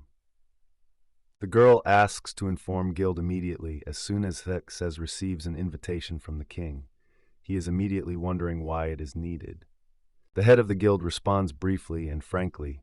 She will be able to protect the boy from the influence of the king. These simple words are enough to believe her. After playing bowling, the girl once again thanks the young man for her good cooperation, and in the end he, along with the elf, leaves the meeting place. Outside, while Sei was in the guild building, the rain began unnoticed and the hero had to go under spilled drops. In order to ease the atmosphere a little, the maid notes that the young gentleman is much better than her. However, the guy only skeptically perceives her words, considering it an attempt. Paul sighs alarmed because the rain spoils her hairstyle, but she says nothing more. The young man, as he intended, was able to form an alliance with the guild. If he finds at least a few people, then the anger of the soldier and his family will subside. Guildmaster stands at the big window, looking at the guests, and quietly speaks the name Paul Maris, remembering her ancient nickname, the Fire of Disasters. Guildmaster remembers his past when tragic events occurred in his childhood. Someone's gentle hand gently strokes the little girl on her head, quietly asking her to live for the sake of others. Tears shine in the eyes of the child, but she does not find words to answer something. From ancient times, the elves were the guards of the large forest and treated their relatives, dark elves. 200 years ago, the dark elves rebelled, and so the war between the two races began. At first, the elves won the victory, but suddenly changed when a new leader appeared in the dark elves. Their leader was a girl with gorgeous, long black hair. Among the elves, dark hair was rare, and even more rare were those whose eyes resembled night darkness. This elfish was not like everyone else. She had the art of managing darkness, and it was her extraordinary abilities that caused the death of elves. When the leader of the elves tilted her head as a sign of defeat, she did not even think of stopping. With greater pleasure, came to him and laughed aloud. Seeing all this, Elmenuis could not contain trembling with fear, and hid in other people's embrace. Only the edge of the eye glanced at the terrible smile that appeared on the face of the leader. The elf, nicknamed the Fiery Evil, was called Palmaris Monterey. Each elf remembered her name well and kept this mention in their heart. The leader of the elves and his whole family were executed, leaving no one in the living except one child. This child was Elmenus. When the girl lost both her family and her native name, she had nothing left to leave the forest and start a life of adventure. The girl had to endure all that horror of childhood when she met this elf for the second time. Elma had already heard rumors that Paola had left the tribe almost 10 years ago. The head of the head is thought that all these troubles from her, but she immediately tries to throw her head shaking. She does not want to believe that the reason for all the misfortunes in her. In addition, the girl does not want to have anything with her. Elmanuta thinks whether she should leave the position of head of the guild. She buries her face into a pillow and murmurs quietly that she is not even 230 years old, and he does not want to die young at all. The events are transferred to the Duke of Artek. Thunder is heard behind the walls, and the rain knocks on the windows. The whole earth is already covered with cold drops. The Duke sat at the table, squeezing his fists angrily. Without restraining, he hit the table, which is why the tea from the cup spilled. Looking strictly at the interlocutor, he asked how Delaria could give the king of the Red Dragon. The man screams from despair, because he was convinced. Venice, the head of the child branch of the Arctic Dachevsky family, kept everything under control.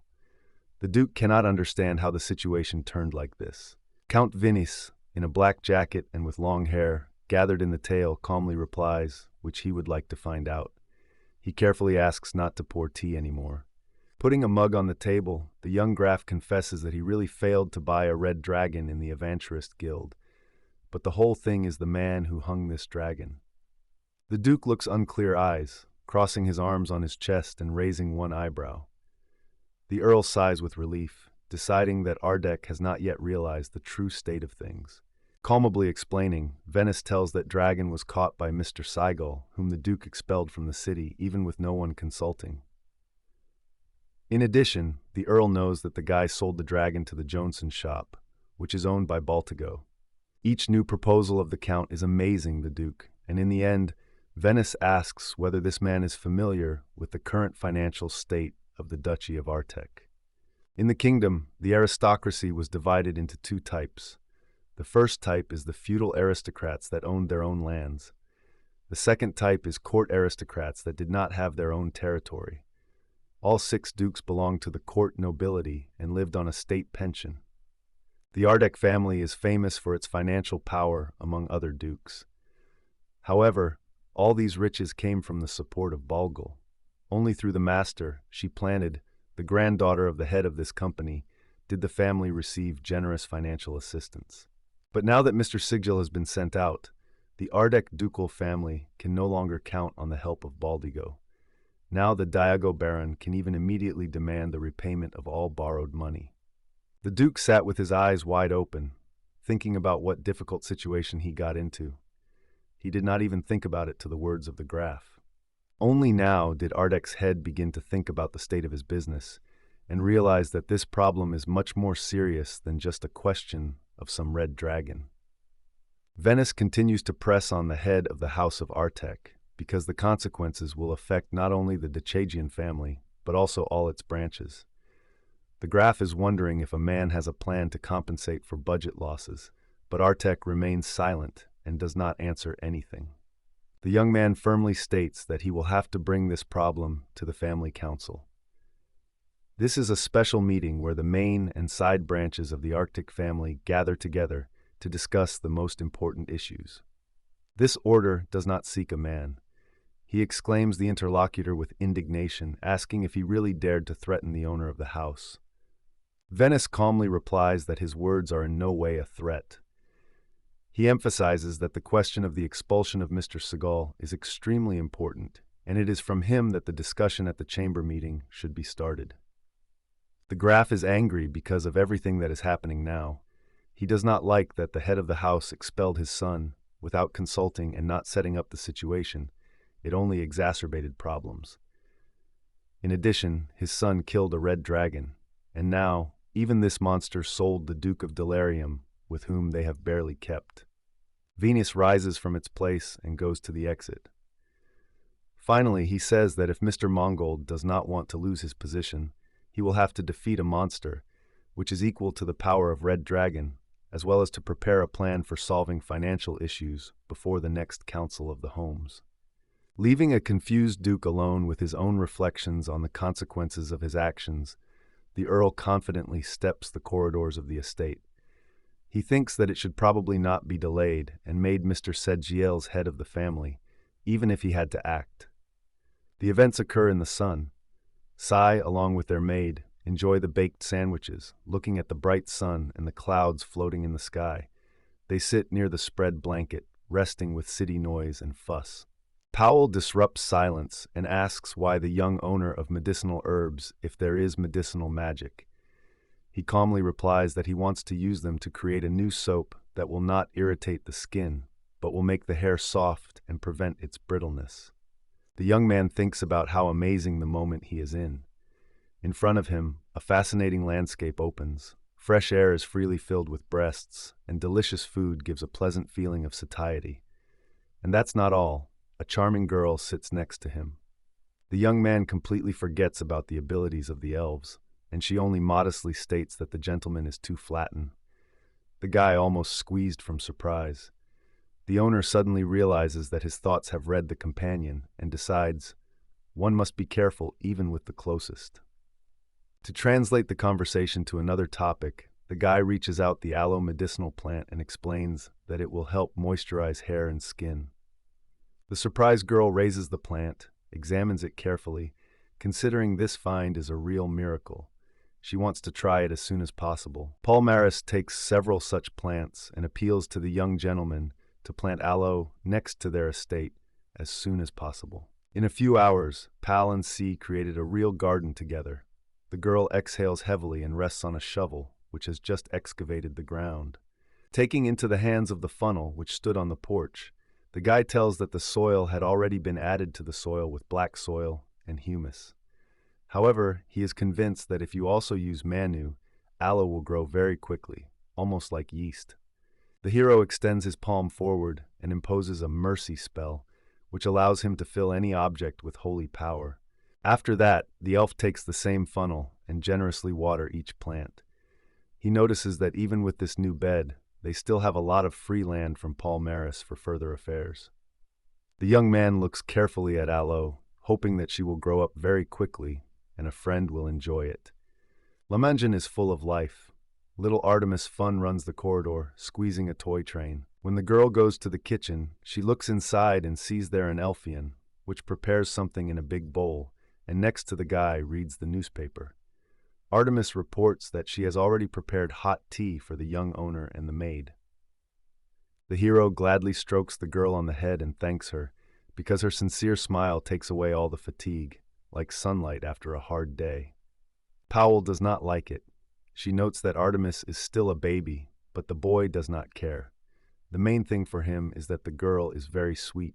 The Elfian understands the boy wrongly. She seems to be like children. However, the guy immediately explains. In his eyes, no one compares with his friend. Artemis approaches the girl closer, looks into a bowl, and is interested in what she is cooking. Cherry, the maid, replies that it is a very interesting thing that she will show the girl after they boast together. Smiling, she watches the two maids have fun together and thinks of whether the elf plan will work on the spirits. It is already dark outside, and the young gentleman tastes like tea. Suddenly, Powell runs out of the bathroom loudly. Her hair shines brightly. Sprinkling tea from surprise, these cannot take the eyes from the skin and hair of the Elfia. He asks her to dress, but the girl does not hear. She happily confesses that she feels as if she was younger for a century. The guy, awkward, thinks again about the age of Powell, but in time he masters himself, remembering that this is a topic that should not be asked. Meanwhile, Artemis was still sitting in the bathroom and played with a rubber duck. She could not hurt why Paul Maris fled so rapidly and suddenly. The next day, Powell feels much better than usual, and this is noticed by one of the clients that she came to her that day. The woman's hands had a box of vegetables from her own garden. It was her small gift. She puts the box on the table, looks carefully at the Elfian, and notes that today Powell Maris looks even more beautiful than before. The Elfian boasts her new soap and enthusiastically assures that it is just wonderful. The young gentleman, hearing these conversations, smiles involuntarily because he managed to make his maid happy. The voice of a woman who asks at least a piece of such a soap comes to his ears, and at that moment the guy recalls that Powell was specially soap to give him his clients for a sample yesterday. Once in a clinic, a guy with shabby hair and a noticeable scar on the eye come into the clinic. The boy immediately pays attention. The hair of the guest is black, as well as the eyes, such a rare combination, almost like a real friend. Sai assumes that this scar could have come from a knife or sword, but he has definitely stayed on the skin for several years. The young gentleman immediately asked how a stranger lost his eye and who his parents, and heard a sharp refusal in response. He cut off that it did not concern him. The guy does not seem. He crosses his hands on his chest and refuses to treat a silent young man, even suggests to return his money if he insists. The black-haired guy clicks his tongue with annoyance, turns, and goes to Powell for his money to get payment for treatment. He runs out of the building rapidly, slamming the door loudly and muttering something under his nose. He is annoyed by the refusal of the desired size, but he can still not change the situation. The memory inflates the lips and says that the behavior of the young man annoys her, and the young man only nods in response, listening carefully to her words. The guy in his head was the idea. This young man will return to his clinic. This anticipation of something great has left a strange feeling in it, as if something that would matter. Powell, squeezing her hands firmly in front of her and not holding back hot tears, said Sagils that the soap was already over and asked to do more. He watered the flowers with a funnel and turned to it, hearing these words. He began to quarrel Powell, claiming that there was no need to give soap to all in a row. But Powell answered that her hair and skin were her life for her woman, and she could not do otherwise when she got such a wonderful soap. She also noted that the plants were growing extremely well here and advised to start selling soap as soon as possible. Seigel asked her again for sale. After thinking and hovering his chin, he replied that he was now busy with his research and did not have much time to make soap. PAO, expressing his thoughts, suggested that he hire a person who would deal with the problem of making soap, and it will be possible to pay for his work from the money received from the sale of soap itself. While Saikal was increasingly thinking about how to sell soap and how it can be organized, in the flask he worked with, changes began to take place. Considering this, he noticed that a stone had formed inside. Saigo realized that with the help of a certain amount of mana from this world, it is really possible, but he did not have time to finish his opinion because someone knocked on the door.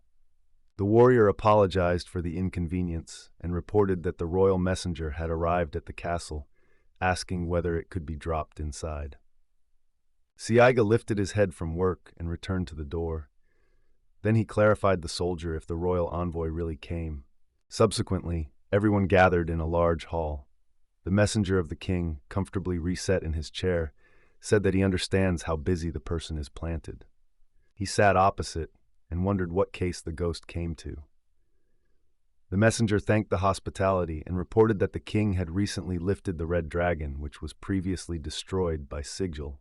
The messenger also said that the king remained delighted with his ability and asked to convey that he wanted to reward him with the Order of the Great Flame and give him 1,000 gold. Sayekal reflected the Order of the Great Flame.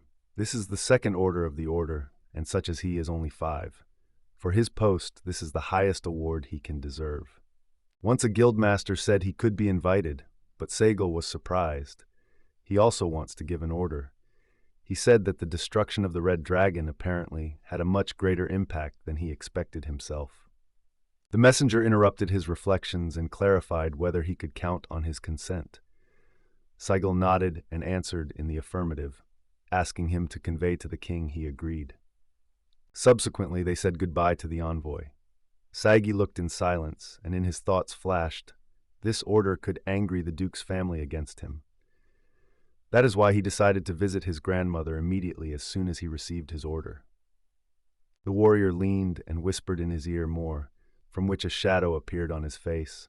He asked the soldier where she was now, and heard in response that she was in a warehouse behind the house.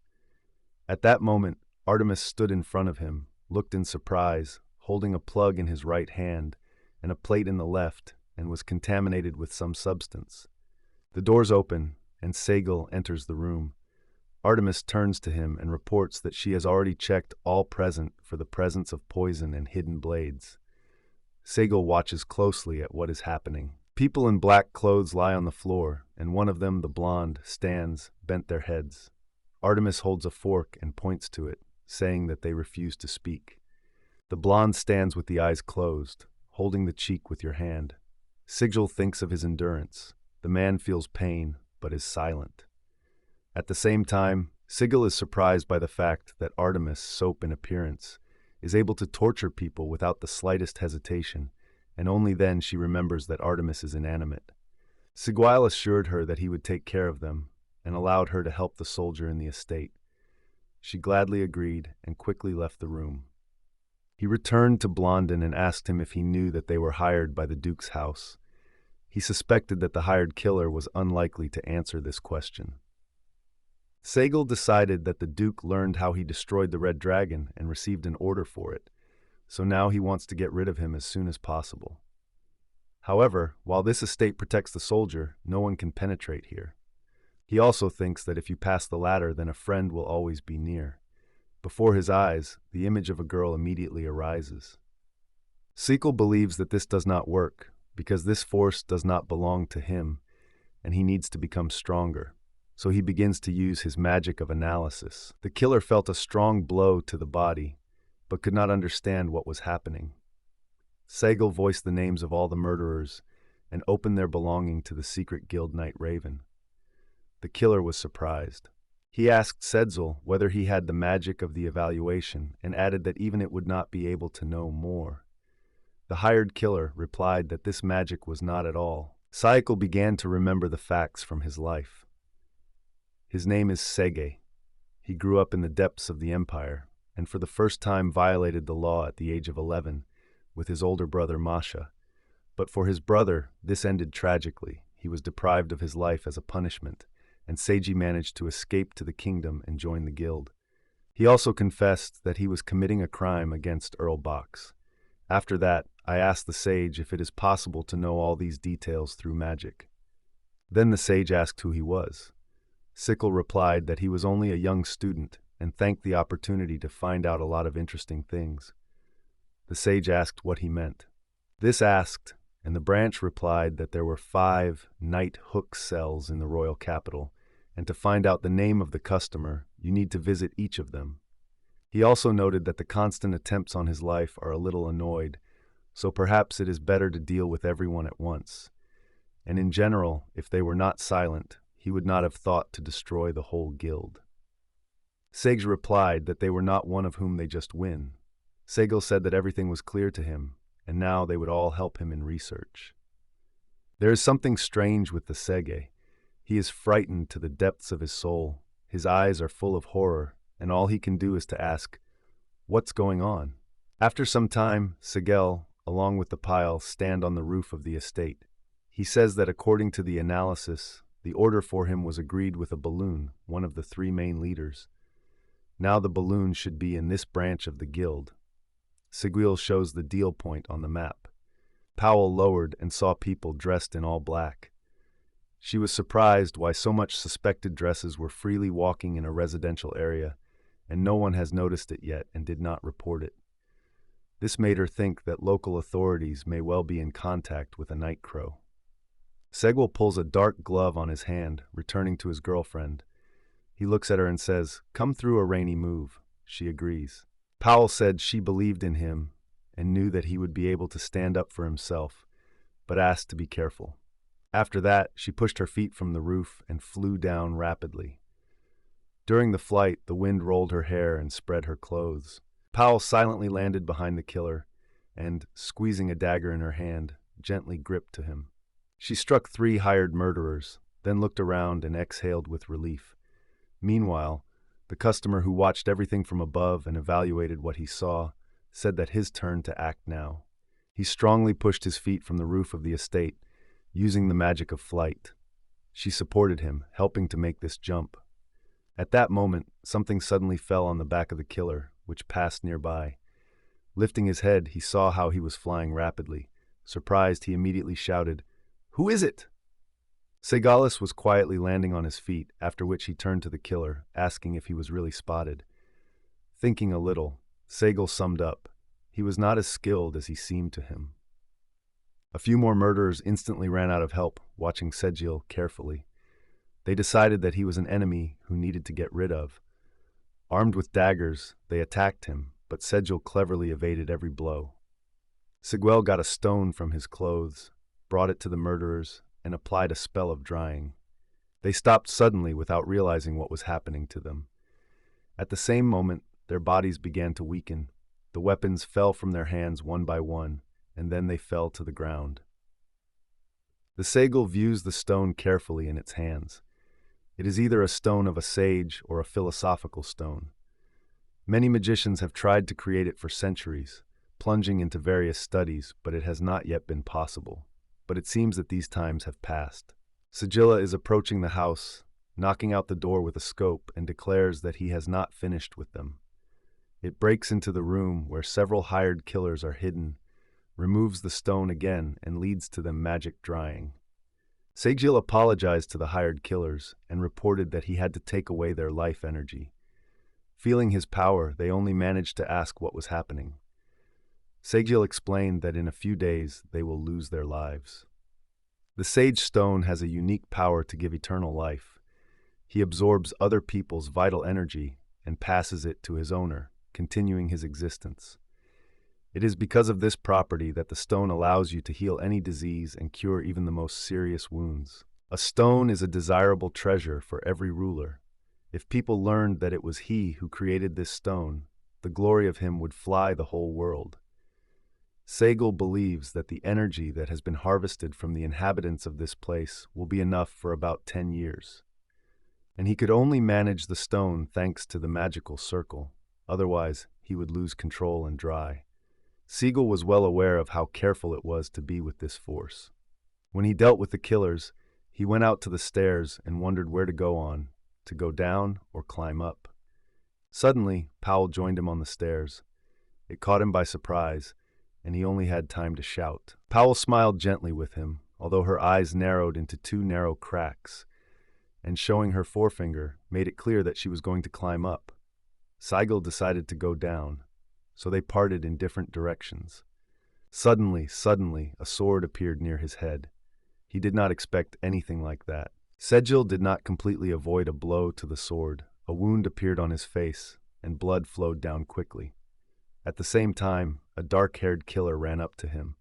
He jumped sharply and tried to strike again. Segil snatched his sword. The blades of their swords collided. The tension between them was incredible. The black man looked at Gila and asked who he was. In response, he said it was his goal. The dark-haired man denied that he did not understand what he was talking about. They seemed to be pushed away from each other in their dispute.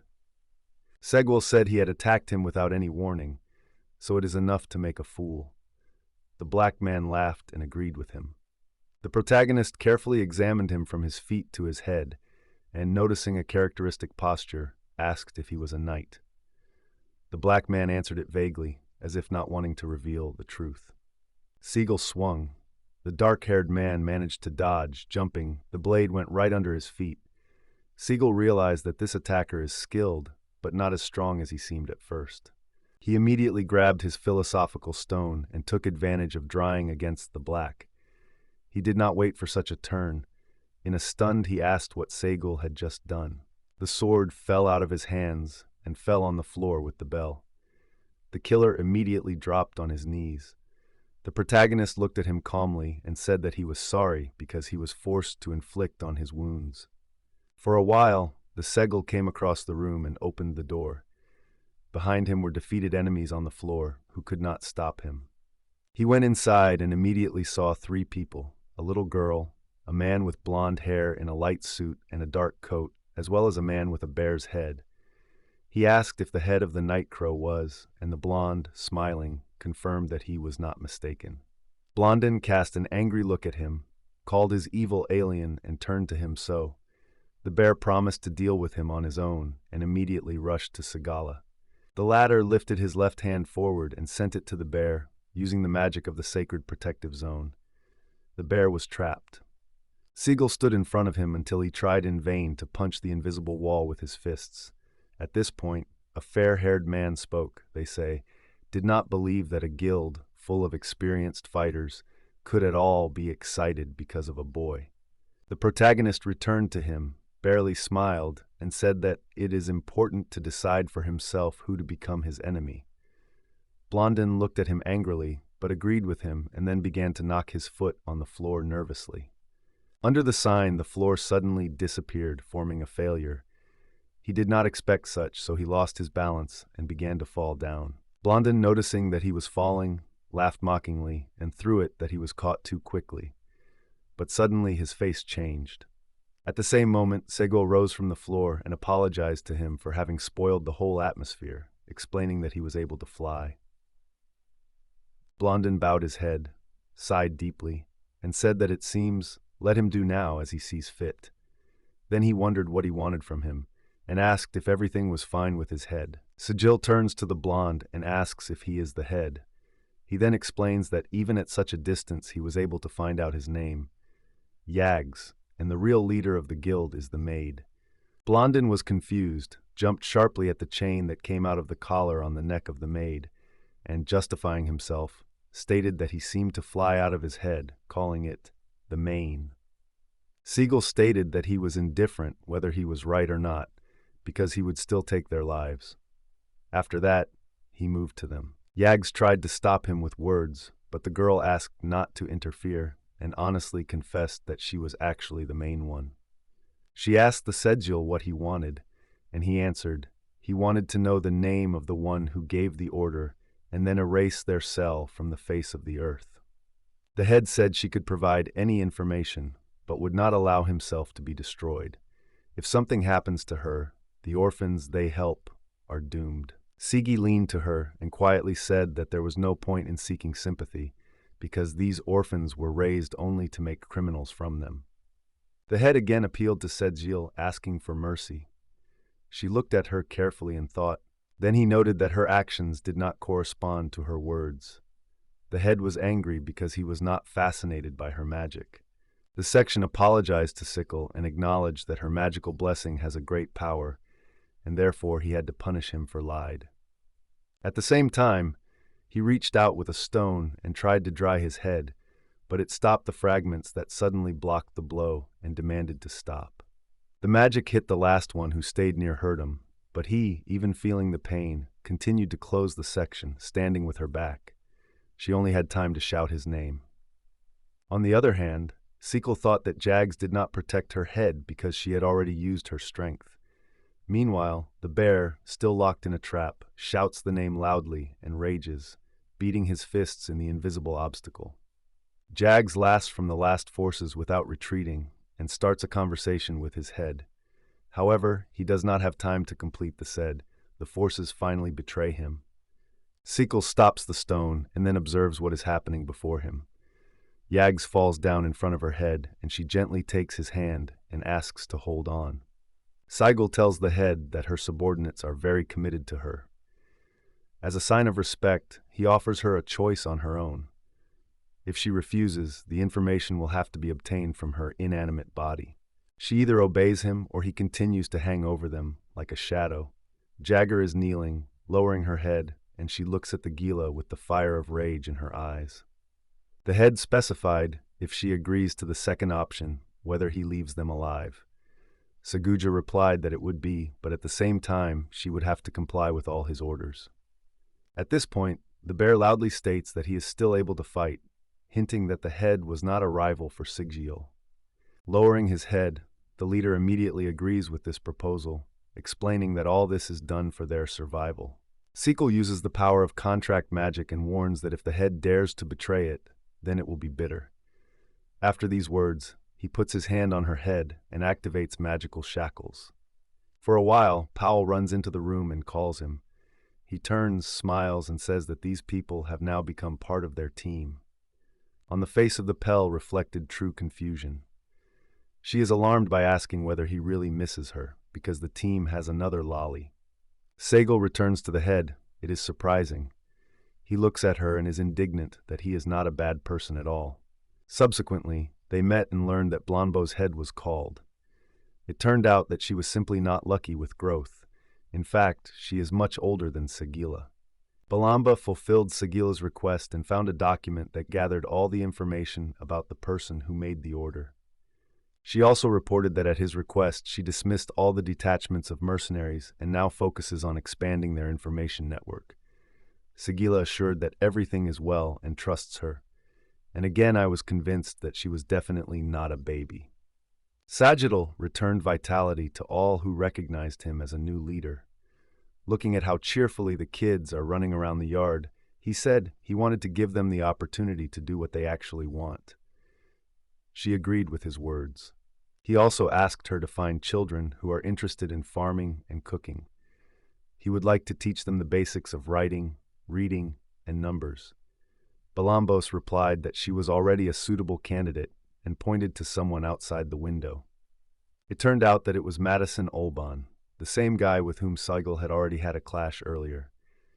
He was once one of the royal knights. Due to the conflict with the aristocrat, he was expelled from the Knight Order. During the epidemic, he lost his wife and daughter. It was at the time he was in full despair that he found him.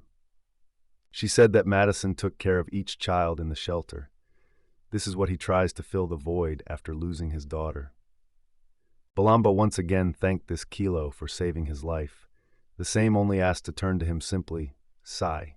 She looked at him with special warmth, smiled gently, and said quietly that she would listen to Mr. Sai.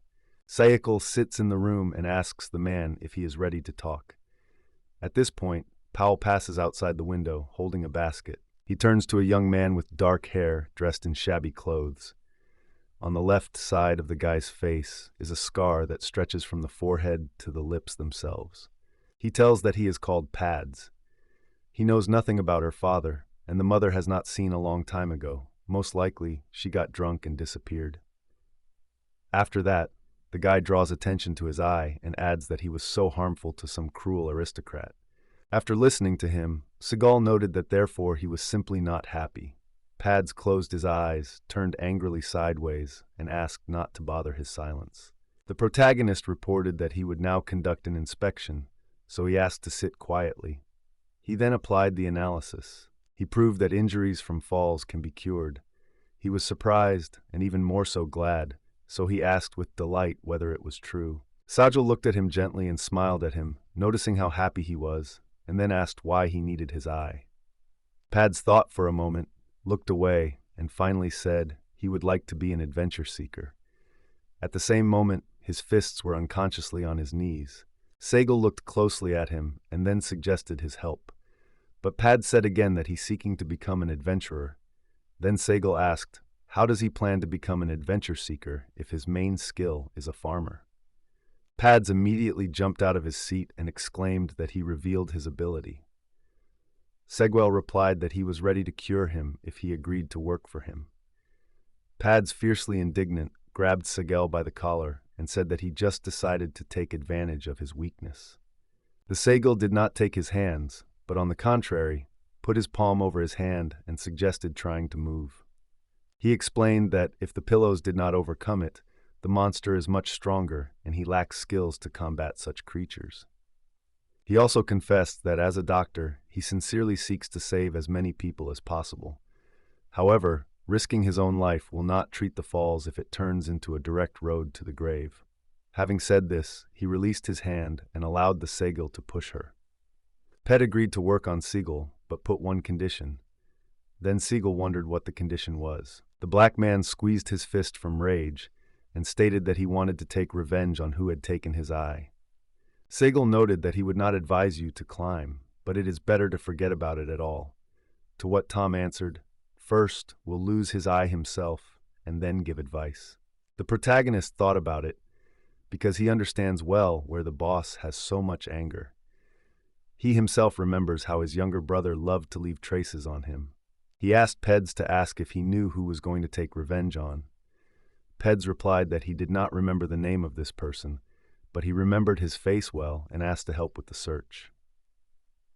Pad said that this man was about his peer, red-haired, very silky physique with a birthmark from the left near the nose. His face is harsh, even bad, and he speaks of great me. At that moment, the image of his younger brother, who often called himself, I am great, I am Mongol, poured out in the memory of Segil. Segil thought that everything was too coincided. Sigil told him that when it was about this person, he was a real hypocrisy and immediately began to talk about him all unpleasant. Peds immediately wondered if he knew this person as well. After that, Segil quit his hair and promised to help him, but warned, if he helps with his eye, then he would become his employee. Pad agreed, promising to adhere to the agreement, and noted that he would not forget their arrangement. In his thoughts, Segil has already started to think about how to realize it all. After all, if an ordinary person directs his actions against the aristocrat, then simple arrest here cannot do. You can squeeze a lot. The plan is better, more sophisticated. He immediately broke out anger at his brother, although somewhere deep inside it was not a surprise for him, because with this Mongol, there is always some trouble. And he mentally noted what this world is tight. After a while, Pads turned his eye, performing his part of the agreement, and now worked in the garden, holding the tool. He explained that he should supervise these beds. His gift is the blessing of the fertility god, and his farmer's skill is truly rare. Immediately, he got a blow from a soldier who had a lot outraged him, and he asked what it was at all. The soldier explained that Pads now serves Mr. Sai, so he should keep track of his words. He was indignant and asked what he had said, and in response, the Sultric reported that he, together with Powell, would teach him how to live a servant, so let him prepare for a new life. The pillows got a blow again, and then he complains that he hurts him and asks to stop. The soldier replies, until he serves Mr. C, there will be no indulgence. At that moment, Seigel sat in the estate and watched everything that was happening. He thought that anyone who will be trained in pal and soldier would certainly become an exemplary servant, so he wished the pats of luck in his soul. Suddenly, a call came in the room, and a man came inside. The man opened the door and apologized. He was dressed in a dark suit, had glasses on his face, and his hair was light in color. He said that they had a patient who needed the help of a real doctor at home and asked if he would find them to visit them.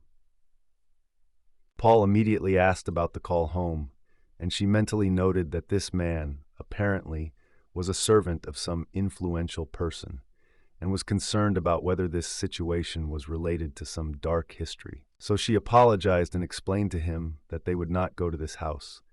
Hearing this, the man was noticeably nurturing, began to beg for them and ask for an exception. Then Seguel came to them and asked where they were going. He explained to Pavel that this man had turned to their clinic because he needed help, but he noted that patients were already coming to an end. The man thanked them, promised to bring to the outskirts of the royal capital, and asked anyone to tell that the sick was the daughter of Margrave Kraft's Zoldo, Rosalia. After these words, everyone sat in a carriage, and the journey began. Margrave Zoldau is one of the most powerful military families throughout the kingdom. He will carefully and closely keep their borders from attacking the kingdom of Malta. They got to the place. Powell wondered the state of a young lady, but the man replied that she was very exhausted and the family doctor was unable to make an accurate diagnosis. After that, he turned to Paula and Sigil, looking in their eyes, and said that the doctor was his last hope.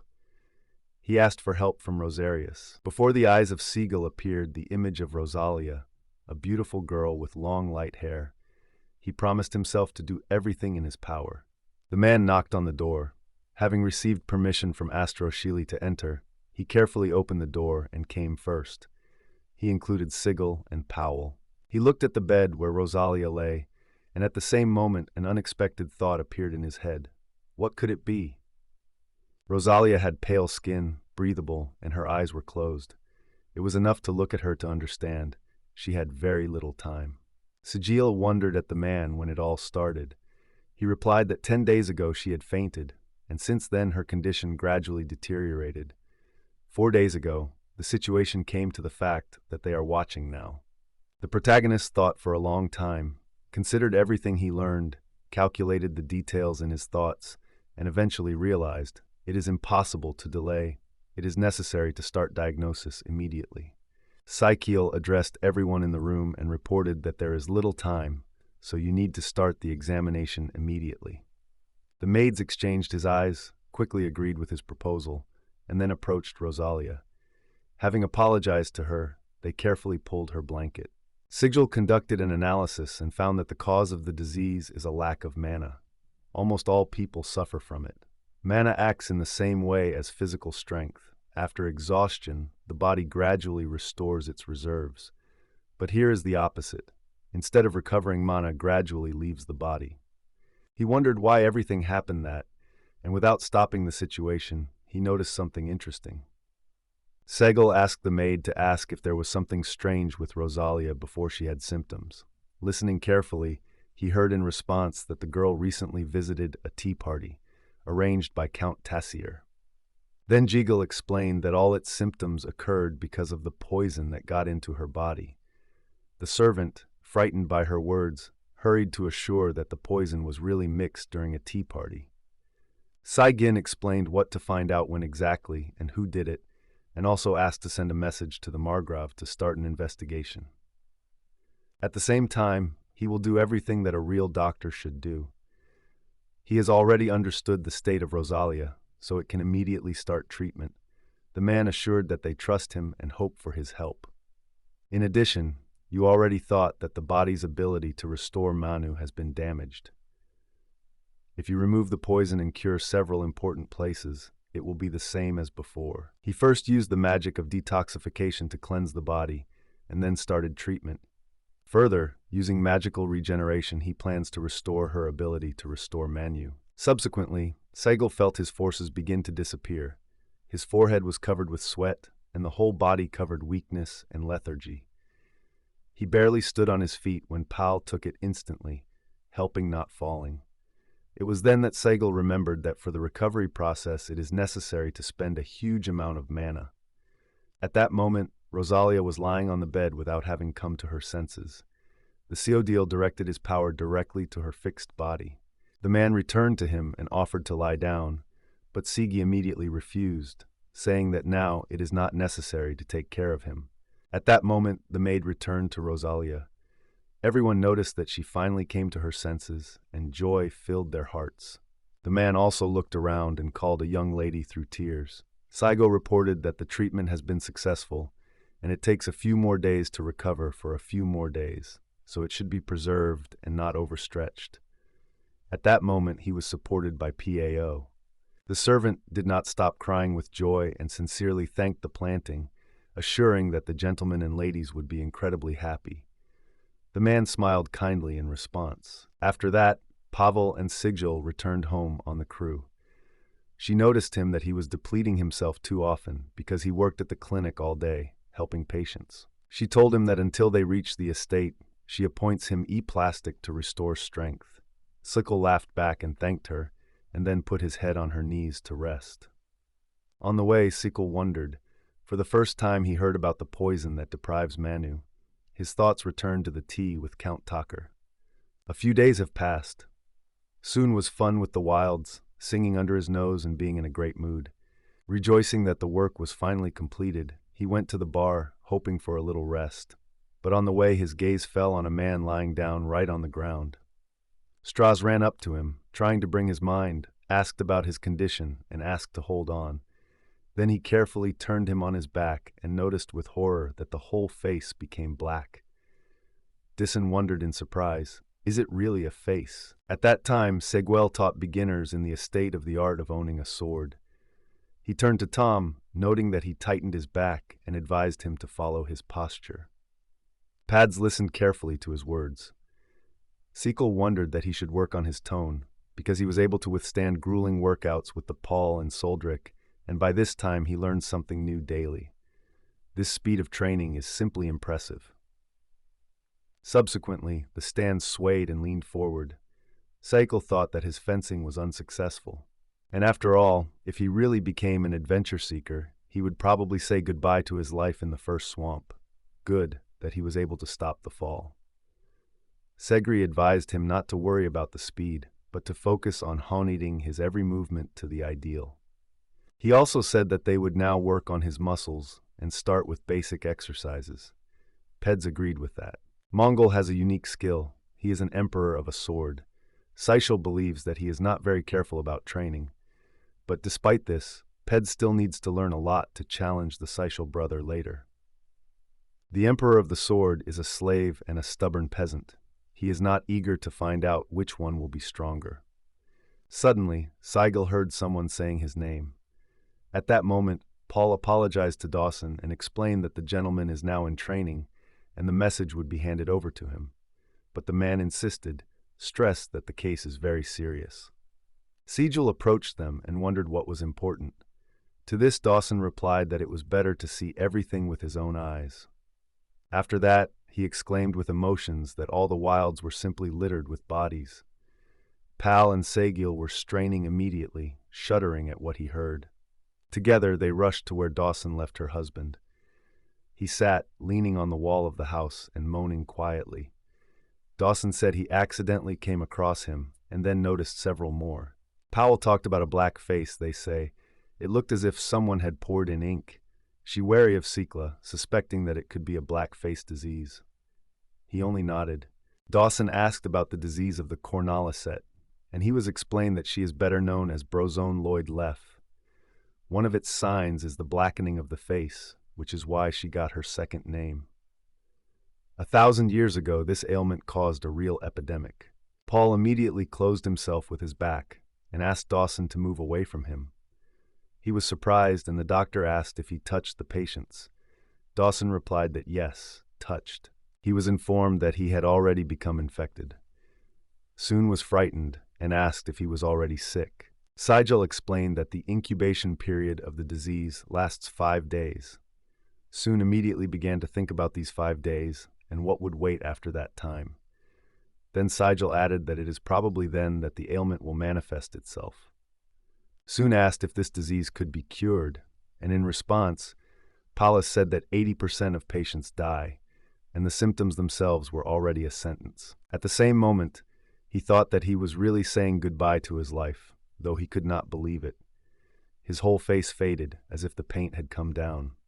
Black face disease is very contagious.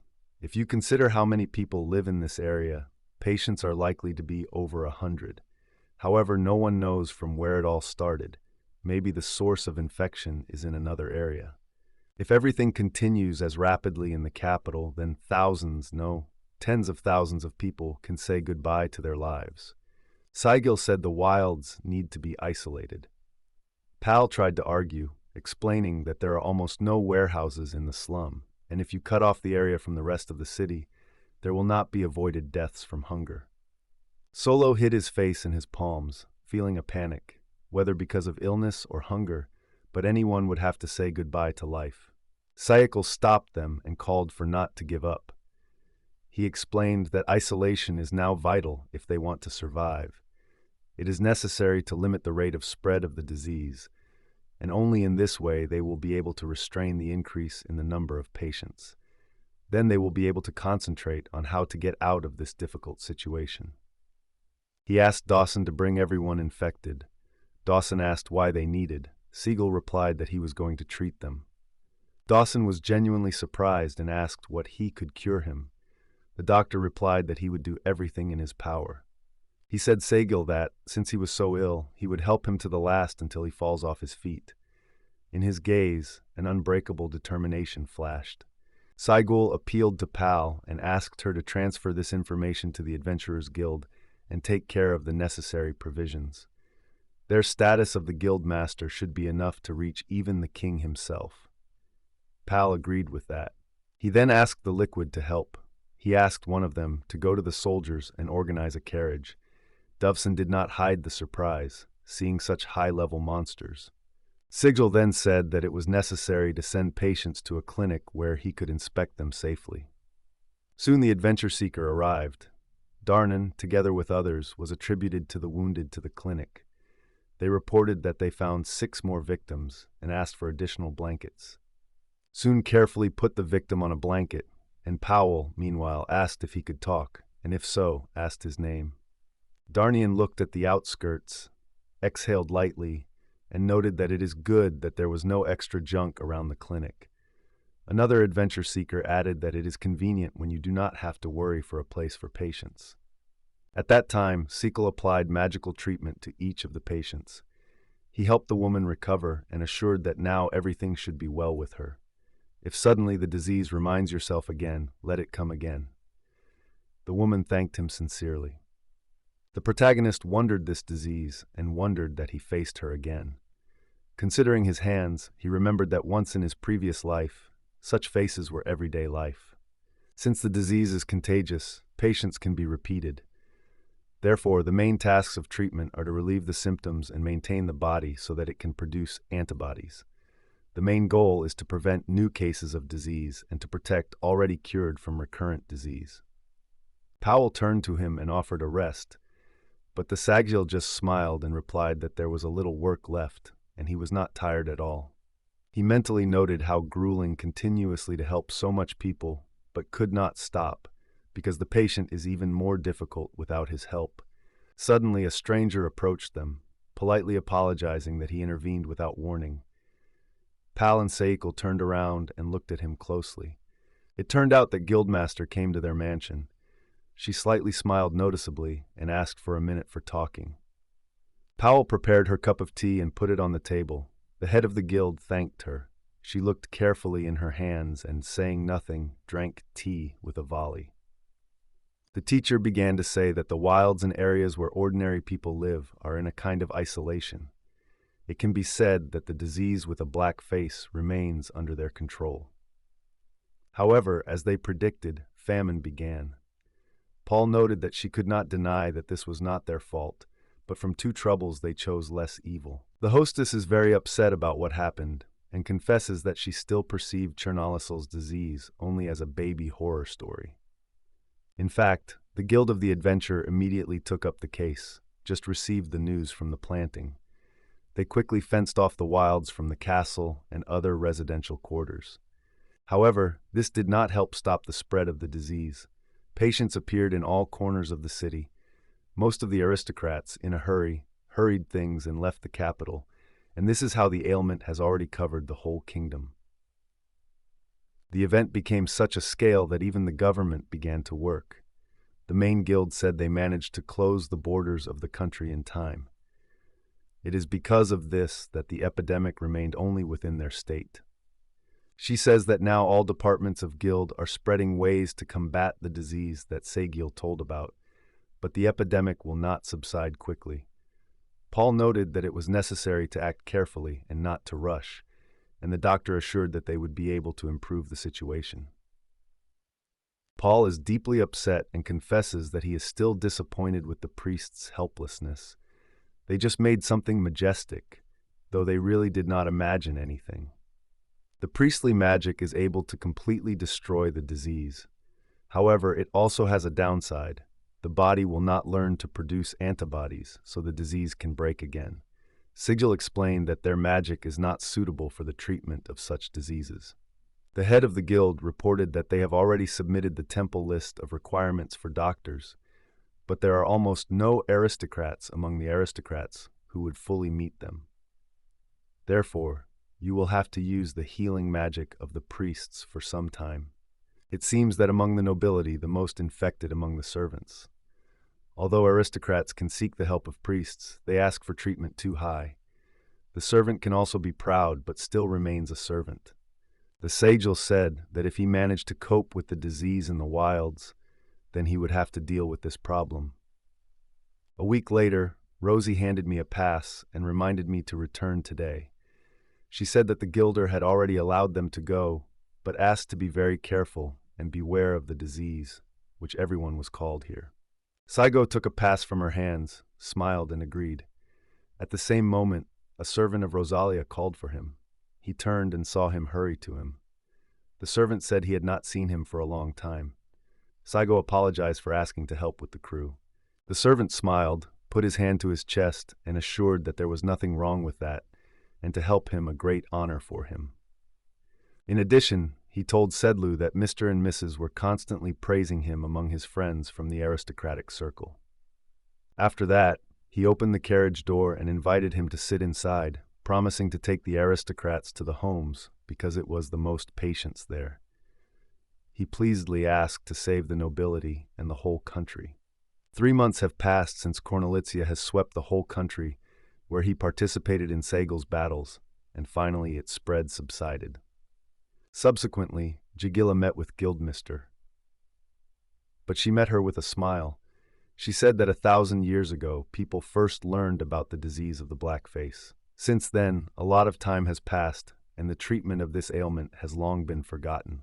So the fact that Sequel was able to find medicines can really be called a miracle. He sat on a couch with a cup of tea, and when he heard the words of the owner, only smiled with the corners of his lips. He mentally confessed to himself that he could not tell others how to deal with the disease, because he already saw how the first epidemic began. In my memory, long-standing memories have emerged. It happened many years ago. A man with a darkened face asked him if he really wanted to go on this stupid journey when there were so many patients left around. Then I asked the great sage to save these people. Sagil wondered how many years he needed to find a medicine then, and he could not see the world. Guildmaster turned to him in his name and confessed that she may have been in vain. However, she advised him to avoid temples for a while.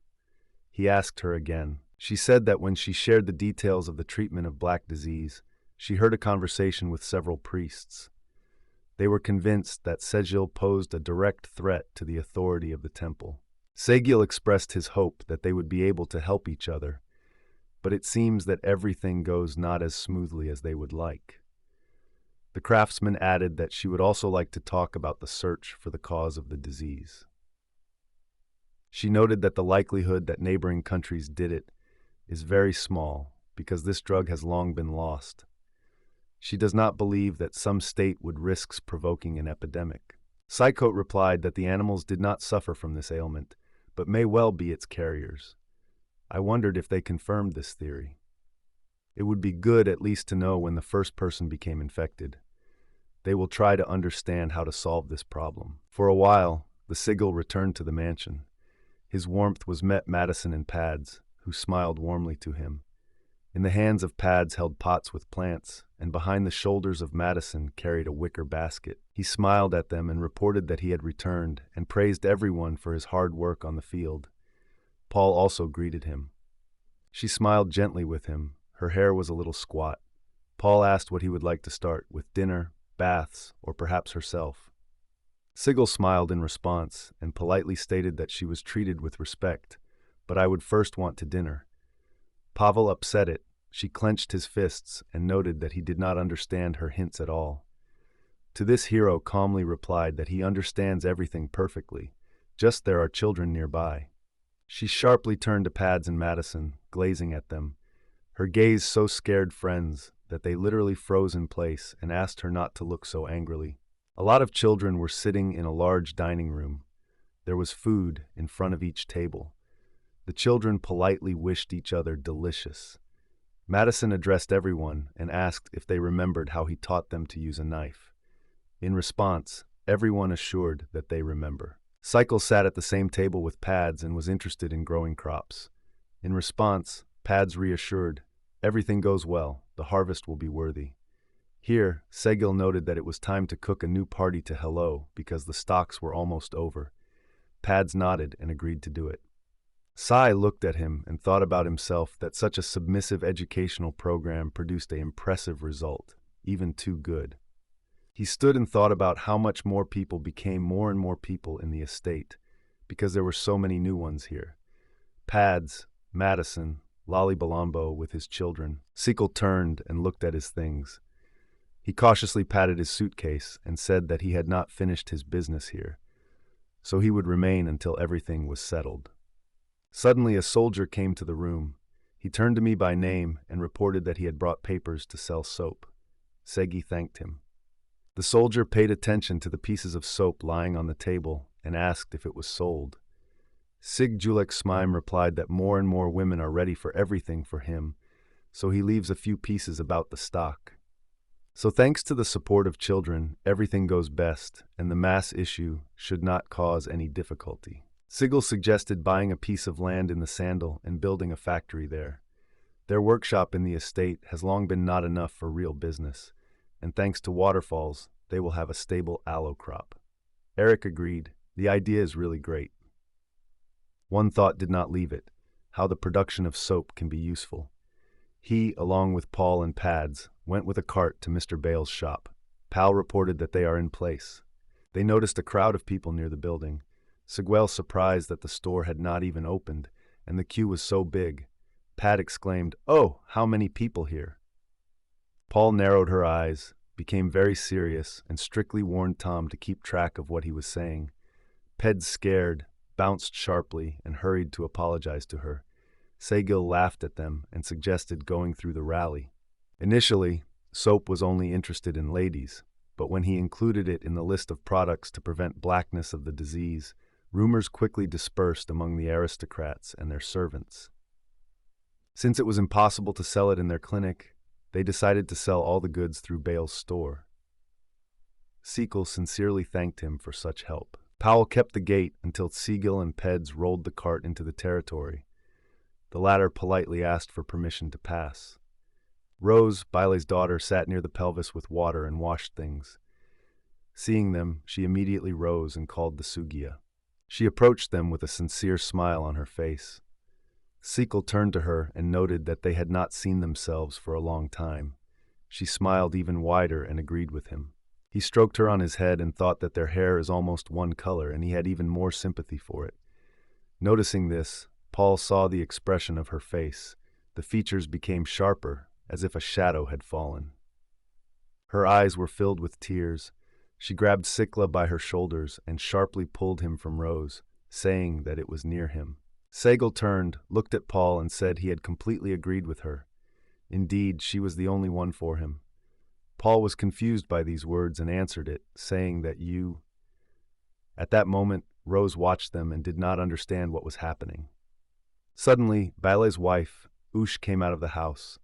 Her light, her shoulders gently framed her face, and a sincere smile played on her lips.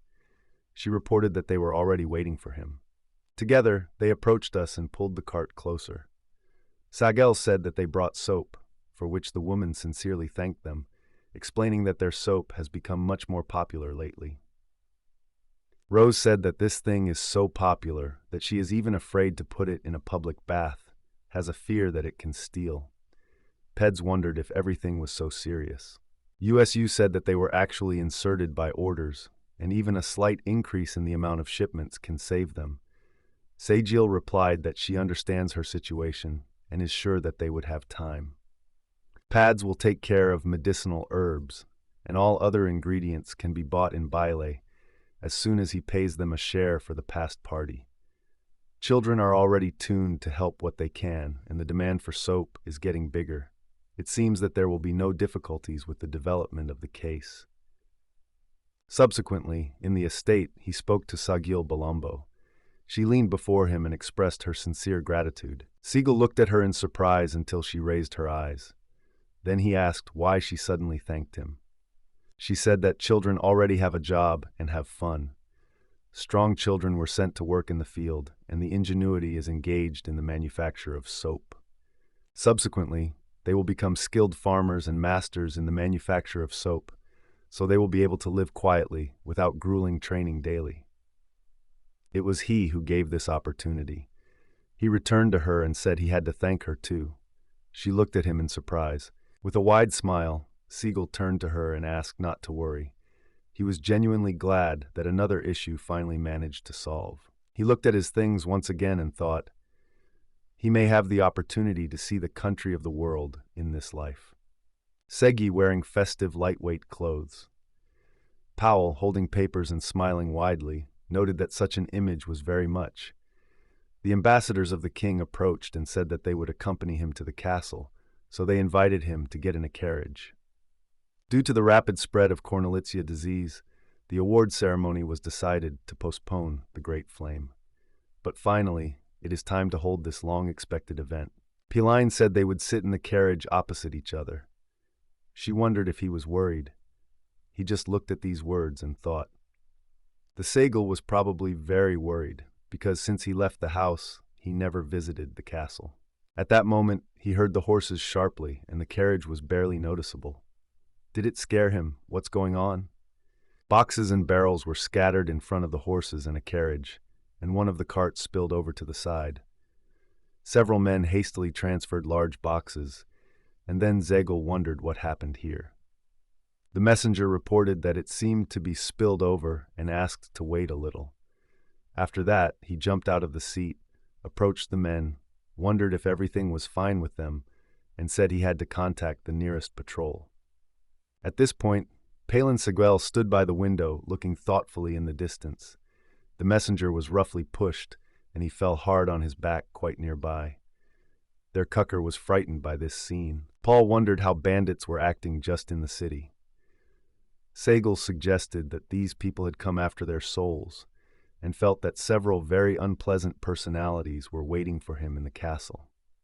At that moment, in the direction of their crew, arrows began to fly. A few got into the carriage, and some were stuck in Kucher. He became ill and started moaning. Paul immediately dissolved the carriage door and said he would work for a few minutes. Seguel began to say something, that he would go with her, but did not have time to agree. She was asked to remain silent. After that, she winked, barely smiling, and noticed that the young gentleman did not make sense to pollute her hands. Powell jumped to the ground. The bandits noticed her and began to shout. They say she appeared, so she needs to be destroyed. Siegel closed his eyes at that moment and thought with a smile, although women rarely say, but Powell is a real hope for everyone. He also left the carriage and went to Kucher to look at what happened to him. He was already dead. The carts were cut, and all the horses ran in different directions. It seems that someone has decided to block all the ways to escape. Then he came to the messenger, who groaned with pain. Sigil noticed with relief that he, thank God, was still breathing, so he immediately took advantage of his magic to cure him. After that, Sigil sighed quietly with relief. At this point, several men in the form of emblems on their breasts ran to the scene and asked what happened here. When the robbers noticed these people, they shouted that it was guarded and hurried to run away. At that moment, Paul began to be pleased to wait for her. Sequel turned to the guard with a smile and noted that they came on time. But instead of greeting, they instantly set the swords on him. The smile disappeared from his face. He looked at them indifferent and asked if he was a victim of attack. The guard replied to this that he witnessed his life with the help of magic just here. Sigil said that they go to the palace at the invitation of His Majesty, so they can check everything.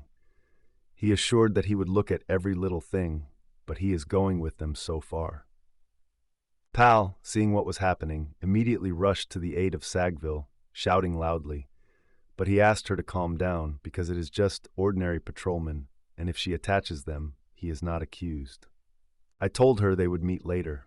She agreed with him, but only the Sejal was detained. No one died in a battle with the sword in his hands, and the fugitives did not even touch. He was accompanied by guards. Although the bandits' attempt to seize him first failed, they still managed to grab him. They brought him to the security post in the dungeon. There he was closed in the chamber, put on his hands and legs. Sayekal was thinking that it has been 4 days since he was arrested.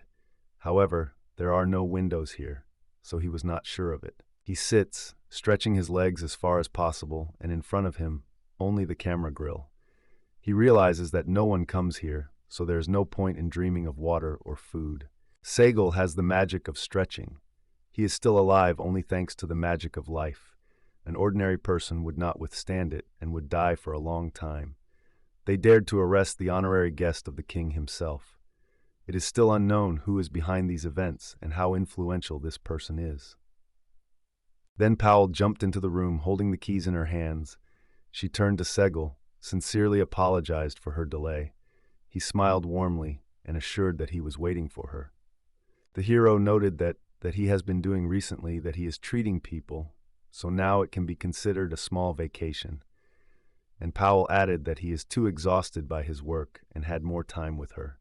Cycle wondered who was standing behind it, and Paul replied that the temple was to blame.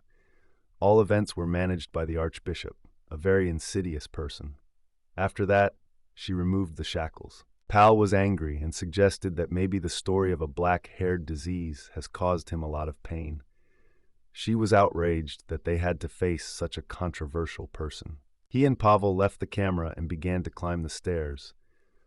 On the way, he asked what happened to His Highness, to which Paul replied, "The prince removed all the accusations from him and even ordered the order to arrest those who once detained him." Pale said that nothing was restraining him. The protagonist only nodded on it and noticed that he was not surprised. The influence of the temple on this country is too strong. He believes that the king has not left a way but to hide this case. They went outside. The unusual light of the sun has frozen his eyes, and Cycle was lost for a moment. Only after he blinked and accustomed to him, a picture opened. Adventurers led by Gilderstrina detained the guards. She saw Sigala, turned around and called him to her. She approached them and sincerely apologized for his rescue so delayed. Seigel smiled back and said that he was already grateful to the Gilder for his extended help. Powell turned to Gilder and confessed that she would not have got to the king without his help. She was grateful for her support. At the same moment, everyone heard greetings for Sigil. The messenger ran up to them, breathing hard and shaking with excitement. He began to apologize for the inconvenience that caused them involuntarily. He bowed to Sedgil and remembered how he healed him the same day when the attack occurred. His gratitude was boundless. Cycle said he didn't have to thank because the attack was unexpected, and he was just glad that everyone remained unharmed. The messenger said that, being a guest of the king himself, he found himself under the arrest of ordinary guards who did not even let him eat, and after the interrogation were threatened with severe punishment. The ambassador asked Sejla to allow him to bring them to the palace, because now he needed a rest. The award ceremony was to take place in a few days. He smiled at the Sejl and said that he relied on him. Powell and Sagel went to the carriage, and the guildmaster remained in place. She smiled at the window and wished them a happy road, and they thanked her in response. Guildmaster stood, looking at them with a smile. In his soul, he had already decided that he would surely thank her properly. 2 days have passed. In the inner garden of the palace, Jel was slowly walking when he suddenly heard that he had been called. He stopped and replied politely, addressing her, "Your High Princess." In front of him was Lucia, the second princess of the Kingdom Ordret. Her blonde hair was neatly tied with ribbons on both sides. She noted that she had not seen him for a long time. He worshipped her respectfully and said that a lot of time had passed since then. She apologized to spoil his vacation. He and the princess are almost peers, and the difference in their position is small. Before his expulsion, they often met and communicated with each other. Lucius told that she heard about how the duke's title was selected. On this he only shrugged and said that he now lives like a common man. The princess wondered whether he was difficult for him, but he replied that he was much more liked by his present life than what was before, so he did not feel much difficulty. She smiled and said it was quite in his style. He looked at her carefully and wondered if she really called, not just to admire him. Sigil told her that if he was mistaken, she could fix him, but it seemed to him that she was associated with him. The Meadows looked at him puzzled. And then she confessed that he actually had one request for him. He asked what she wanted. She folded her hands on her chest and looked at her mother. Saiga wondered if it was a queen. Lucia replied that the archbishop had already visited her, but no change happened. He looked carefully at Lucia and realized that she seemed to not tell the details. If he cures a disease that even the archbishop has not been able to cope with, it will harm the reputation of the temple, and the kingdom has long maintained friendly relations with this temple at the official level. Lucia said that she had already heard the news. Thanks to the magic of Sale, many people saved Cornelizia's disease. She asked how his healing magic was different from the one used in the temple, and suggested that she may help her mother. Cycle mentioned his mother and said that he was clear to Lucius, and if the king did not allow him to act, he would make this decision. However, he did not have time to finish because Lucius interrupted him and assured that he would not worry about it. She came to life, happily reporting that her father had already agreed. After that, the girl turned to the servants, asking her to hand over her letter, and it was Cycle who raised him. He opened the letter and considered it carefully. It had a royal signature and a seal, so there was no doubt about authenticity. Cycle collected letters and assured Lucy that he agrees and is ready to try to cure the queen. She was sincerely happy. She put her hands in prayer and thanked him. The princess firmly grabbed him by his hand and pulled behind him, promising that he would now bring him to his mother. Lucia brought him to the house and showed where his mother's room was. They knocked on the door, and they were opened by a girl with long hair, who immediately recognized Princess Lucia and Dr. Sekla. The girl politely dropped them inside. King Ordrit stood in the room near the bed. His blonde hair glittered, and his hands clenched in his fists were excited. When Lucia called him, he sincerely rejoiced in her arrival. Siegel tilted his head in front of him and noticed that they had not seen themselves for a long time. The king replied that he had heard about his exploits, thanked for the great contribution to the fight against a black-owned disease, and asked the whole country to show gratitude. But Siegel only modestly noted that it was superfluous. Lucci stopped her father, clenched his fists, and looking into his eyes, insisted Sigili should look at her mother as soon as possible. The king agreed with her words and said that she was right, and then addressed Sigil, saying that he was instructing him the queen. Sigil assured that he would do his best and, nodding his head, transferred his attention to the queen. Queen Jocelyn lay on the bed with her eyes closed. She did not respond to anything, but then he noticed something special. Sigil thought, because the symptoms completely coincided with those who were at the daughter of Margrave. He addressed the king and Lucia and said 10 days ago the girl fainted, gradually weakened, and 4 days ago her condition became very difficult. He was immediately asked where he knew it. He told them that the disease is called lack of manners, and before he had already treated the patient with the same symptoms. If he is right, and this is really the same, then he suggests that he is a source of illness. To see this, he used his magical ability to analyze. Hearing this news, he confirmed his fears. It was poison. The king shuddered with anxiety and asked if Jocelyn had suffered from poisoning. Lucia again turned to the Saiga and asked if he could cure her mother. He assured that he would do it immediately.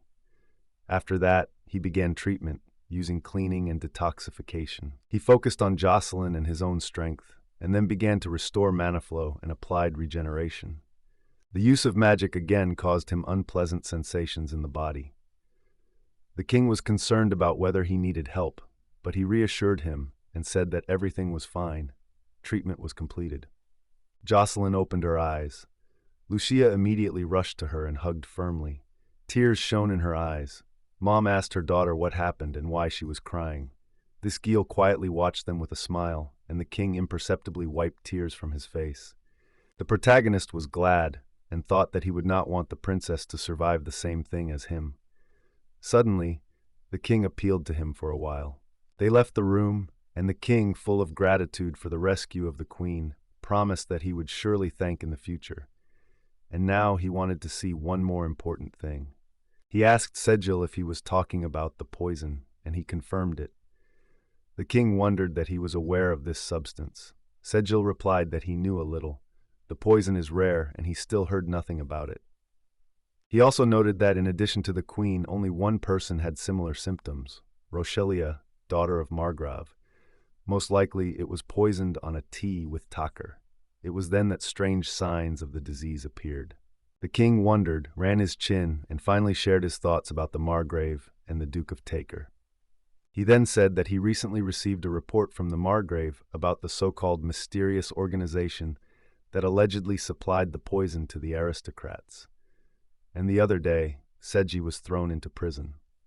Hearing this, the king clenched his fists from rage. He pressed his hand to his chest and said that it seems that someone did not want to allow Sigil to look at the queen. 2 days have passed, and the award ceremony has come. Sigil's grandfather stood in the corridor of the palace, watching the landscape in the window. Hearing the steps behind his back, he turned and greeted the Sigil. He praised him for the destruction of the Red Dragon and a significant contribution to the rescue of the country from the epidemic. Sigil really impressed everyone. Then he asked his grandfather whether he decided to participate in the award ceremony. My grandfather said that his grandson would still be awarded for a dedicated service, even if he had not gone to the capital. Then he asked myself and Segil whether she was tired, asked where she had fallen, and then added that she would now be sticking to her. Segil said, if he once feels fatigue, he will just go to rest and live with his grandmother near hot springs. And his grandfather answered that he would not leave the case until he was on the deathbed. My grandfather also noted that today our team would not participate in the hike, and Sigil only sighed and added, if it depended on him, he would still come, because in the Duke's family, his merit would never be recognized. My grandfather looked gently at his granddaughter and praised him. However, Cycle also looked at his grandfather and stated that he did not like this facial expression. Grandpa carefully put his hand on his shoulders and said with warmth that he had heard of his feat as he rescued the queen. He added to do such an important service for the royal family is a big event. Seguel explained that His Highness does not want to interfere with the affairs of the temple, so, as always, this time they will simply break a trace and escape. The grandfather in response noted that now it is not about the relationship of the king with the temple, because his help to the queen is a completely different matter. It is difficult to believe that this grandfather was able to raise the house of Digo to such a greatness in just one generation. Not everyone to do so. He really has something to pay tribute. Sikkel decided that he should become a grandson, for whom his grandfather would not feel shame. During the solemn ceremony, it was majestic. A member of the Guild of the Adventures of the Metropolitan Department, known as Adventure, is awarded the Order of the Great Flame for winning the Red Dragon. At that moment, he dropped on one knee before the king himself. At this point, Seguel felt something, as if the skill had influenced him. He looked at the brunette that stood nearby. It seemed to him that it was probably an assessment from the chancellor. And what did the man see in him? When the king attached the order, he thought he decided that he later knows more about this person, because he did not know him personally. It is time to announce the amount of the monetary award, after which the ceremony will be completed. The king began his speech, emphasizing that Caesar's exploits were not limited to the victory over the Red Dragon. It turns out that he also played an important role in the curb of Chornolitzia disease and also healed the queen. Segoyel heard this. He turned to the king in surprise. At the end of his speech, he solemnly gave him the title of a great doctor. The attendees were surprised because they have not yet heard about such a title. He explained that this title emphasized, they say, as if it were able to cope with any disease. In the future, he wants this honorary title to be conveyed to all doctors who take care of the health of the royal family, and the activity of the CI will not be limited only by the city. People began to whisper among themselves, wondering that not a priest and not a doctor, Namely, he became the chief doctor of the royal family. It was at this moment that his grandfather first began to applaud him. The surrounding people joined the applause. Exile bowed to put his hand to his chest and said that he was great for him to receive this title from the king himself. The king smiled at him and said that from now on he relied on him, a great doctor. Exile also gave him a friendly smile. After a while, Exile told the king in the castle that he was well aware at what price he got the title of a great doctor. However, he added that he soon plans to go on a trip. The king raised his eyebrows in surprise and said, "Here it is like." Then he added that he does not deny. Everything suits him if he promises to return. He never thought of leaving him only through this title. Exile thanked him. The king said Lucia would miss him. Exile remembered that he had prepared a gift for the princess and the queen, so he asked the king to pass it on to them.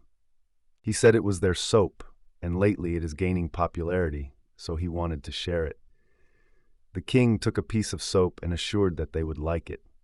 A man approached their table, and the king, noticing someone's appearance, suddenly remembered another topic for conversation. He introduced him to Chancellor Humry Sardbis. He immediately said with a smile that I was glad. The king explained that they gathered to talk about his abilities and asked the Saf to be up to date. And in the meantime, the Sak thought, I wonder what they saw during this assessment.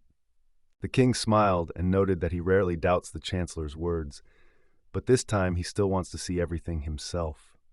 Exile agreed with that. Then the king saw a list of all heroic skills. Looking closer and noticing among them the inscription, Blessing of the Goddess Azalea, he did not hold back emotions and exclaimed that it proves the truth. He immediately looked at Exile again and asked why he was still hiding it. Exile replied that he was afraid. If his father and mother were learning, they would try to kill him. He also started a conversation about the Duke of the Arctic, but never finished the opinion. He just said that it no longer matters. He gathered enough strength, and even if the king wants to tell this news to the entire capital, he will not deny. The king agreed that in his words there is a proportion of truth. With such power, several detractors do not have problems. The chancellor returned to him and stated that he would insist on the discovery of this information. Hamri also explained that Exile would be formally recognized as the heir to the power of the goddess, and from now on they will be able to openly take him under his care. Now neither the temple nor the duke's family will be able to harm him anymore. Exile turned to the chancellor and confessed that he was very surprised by such affection on his part. The chancellor smiled and reassured him, they say, should not be worried, because they with Margrave old friends. In addition, he also remembers how I saved his family from a black disease, so the Margrave is very grateful to me and considers helping a true honor. Exile looked at the king and chancellor, trying to understand if he could trust them.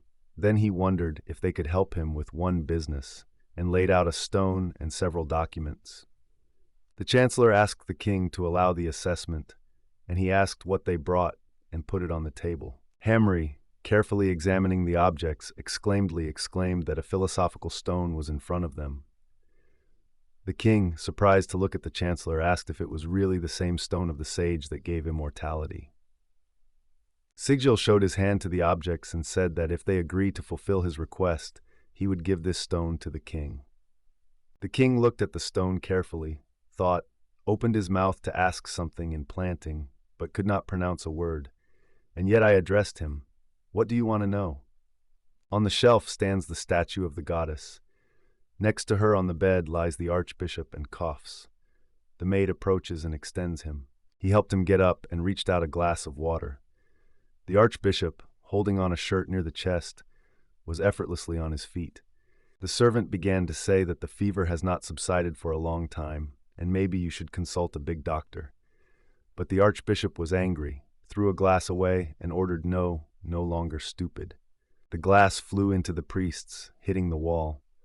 The archbishop still had time to shout, which would ask for help even with the one who degrades the power of the temple if it helps him to be treated. But he did not have time to treat. He began to cough sharply. People around instantly rushed to him to help. People began to whisper among themselves. They say, One should not expect a miracle from the one who bought himself the status for money. And if it goes on, it is unlikely to last a long time. Despite the fact that the archbishop is despite Saya, now everyone speaks of his blessing from the creator goddess. The king personally declared it. People began to think that the disease seems to them, but their reflections broke up the cough of the archbishop. He looked at his palm and saw blood. Then he looked at the statue and asked her why she turned away from him. At the same time, Queen Jocelyn thanked Segel with a smile, saying that the soap he gave yesterday was just wonderful. Lucia ran to her and passionately said that it was really wonderful. Her skin and hair were much better. Sai confessed that such words were a great honor for him. Jocelyn said she heard about his future trip and asked if they would be able to receive soap in his absence. Sai reassured her on this, said that it is not necessary to worry. The production of soap is getting better and there would be no problems. Jocelyn and Lucia literally enlightened happiness and at the same time exclaimed, "Thank God, what a relief." The king looked at them with a smile and asked if it was time to give him Segel. Lucia nodded as a sign of consent. The queen with the princess left the room, leaving Segillo with the king and chancellor. After their release, the chancellor suggested that the case immediately. He passed the documents and informed that they confirmed that they were assigned a reward for his head. The fault of the Arctic House was obvious. Already sent people to them, all the accusations and punishments will soon be announced, and also suggested to read a copy of the documents. The king said that the Duke is already imprisoned, but he could not erase the Duke from the face of the earth. Therefore, they chose more balanced actions. Segel looked at the king, nodding to consent, but at the same time asked if the Mongol would receive the title of the next Duke. The king only waved his hand and resolutely replied that it was absolutely impossible. The king looked carefully at the Sedzla, advised him to get acquainted with the document, and then went to discuss other issues. He hinted that he wanted to be the leader, but did not have time to treat, because he interrupted him with a smile and immediately replied that it was impossible. The king confessed that he provided such an answer, and sincerely regretted it. The chancellor explained that everything was quite obvious. Both looked truly upset. Then the chancellor wondered who they could appoint the next chapter in such a situation. Sai sighed and replied that the first to think Earl Bennings was falling, but he doubts that something would change under his leadership in Dukov's house. Sigil wondered and said that if they really seek change, they should consider Victory Eldon's. Initially, the king asked Benny, praising his mind, but these immediately interrupted. He believed that Benny and other branches would not simply give up their positions. It is easy to bow to the humble hydra that has lost its head, but these others clearly disagree. The chancellor and the king looked closely at Saya and asked if he really was indifferent to them. Sai calmly replied that he had long torn all the connections with the Pediks. The Dukley family has not created any worries for a long time. Now we have a great opportunity to weaken their influence and get rid of several influential branches. The king was a little naked, and noticing that on the face of Saigil did not even get a shadow of pity, he said that he would not want to see him in the number of his enemies. Pads and Madison had training. They crossed the swords, and after a fierce exchange of blows, Madison noted that Pads's movements became noticeably better. He really moved forward. It was a little embarrassed by Pads, and he thought for a moment he heard, losing his vigilance. However, according to Mattis, there was one thing, but after that he suddenly struck him, pushed down the waterfall, and he fell hard to the ground with his back. Looking at him, he said that he still had unfinished things. Ped sat on the ground with an angry face, was indignant at what had happened, and claimed that it was not considered. Suddenly, he called him out of the window of the house. Pads looked over his shoulder immediately to find out what happened. Segil, smiling with pleasure, exclaimed to him in an open window that it was time to negotiate a duel. At first, Pads did not understand anything, and then noticed near the Mongol's house. He just stood there, confused, without being going on. Pat was told that this is exactly the man who knocked his eye. Sai confirmed that he was not mistaken, and asked if Pat was still wanting to take revenge. PJSC confidently replied that yes, his desire for revenge had not changed. Then Segal went down to him, clapped his shoulder friendly and said that it was time to go on. At this point, the Mongol turned and noticed that someone was approaching. He turned to Sejila by name, saying that he thinks too much if he dared to challenge such a prominent person as he. The Sakel replied to this that he had every right because he has now become a prominent doctor. These approached Mongol and said that there was nothing wrong in his visit. He prepared the promised amount of money. He heard the Duke's house was punished, and it also affected the Mongol. In the future, it will not be easy for him. Much larger amounts will be needed.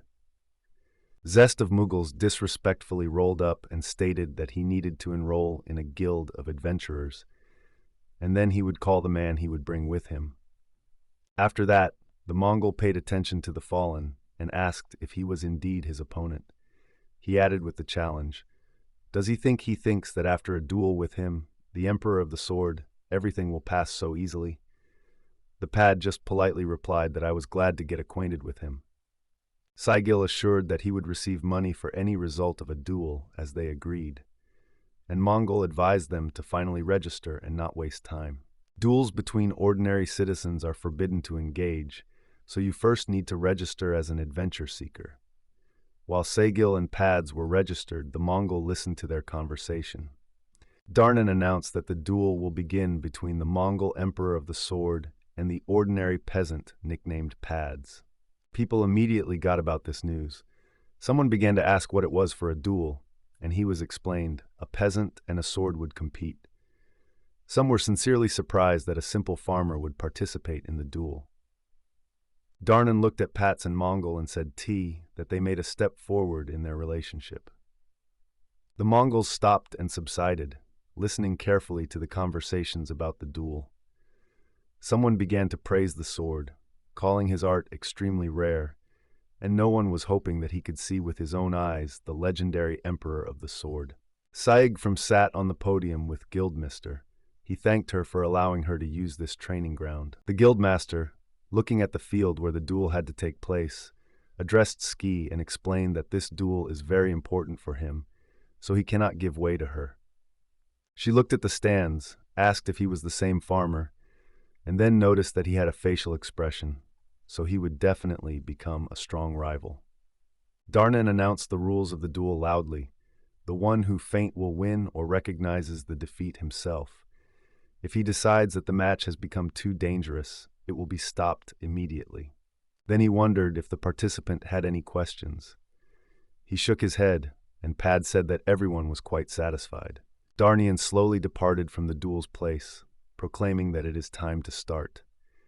At the same moment, the Mongol rushed towards the waterfall, throwing over his shoulder. The one who would strike the first blow will win. The Mongol swung, but Pads managed to set his sword in front of him and stopped the blow. He had enough forces. From a powerful impact, the protective pillows deviated slightly back. The Mongol immediately took advantage of this and began to pour one after the other, smiling and mocking that the opponent was slow, like a turtle, and was only able to defend himself. A triumphal smile played on the Mongol's face when he said that the peasant would not overcome his great warrior, and for the second time he struck him. The pillows bounced well, and the sword fell to the ground with all its scope. The flaps of the soil flew to it, so he had to cover his face with his hand. At this point, Syl appealed to the master, urging not to lose rest, because the battle has not yet been completed. She supported him with the words of consent. People have noticed that Mongol was barely breathing. It was at this moment that Peds informed that he found the discovery and hit Mongol with his sword in his right hand. After that, he raised his weapon again, and this time he struck Mongol a real blow. He began to scream insanely, so Darnan approached them, glanced at what was happening, stopped the duel, and quietly said that it was enough. He declared Pads a winner. Pads could not believe what happened. He was shocked. Some were already surprised that the simple farmer had overcome the Emperor of the Sword himself, while others began to express his admiration. Pads himself could not believe in his success.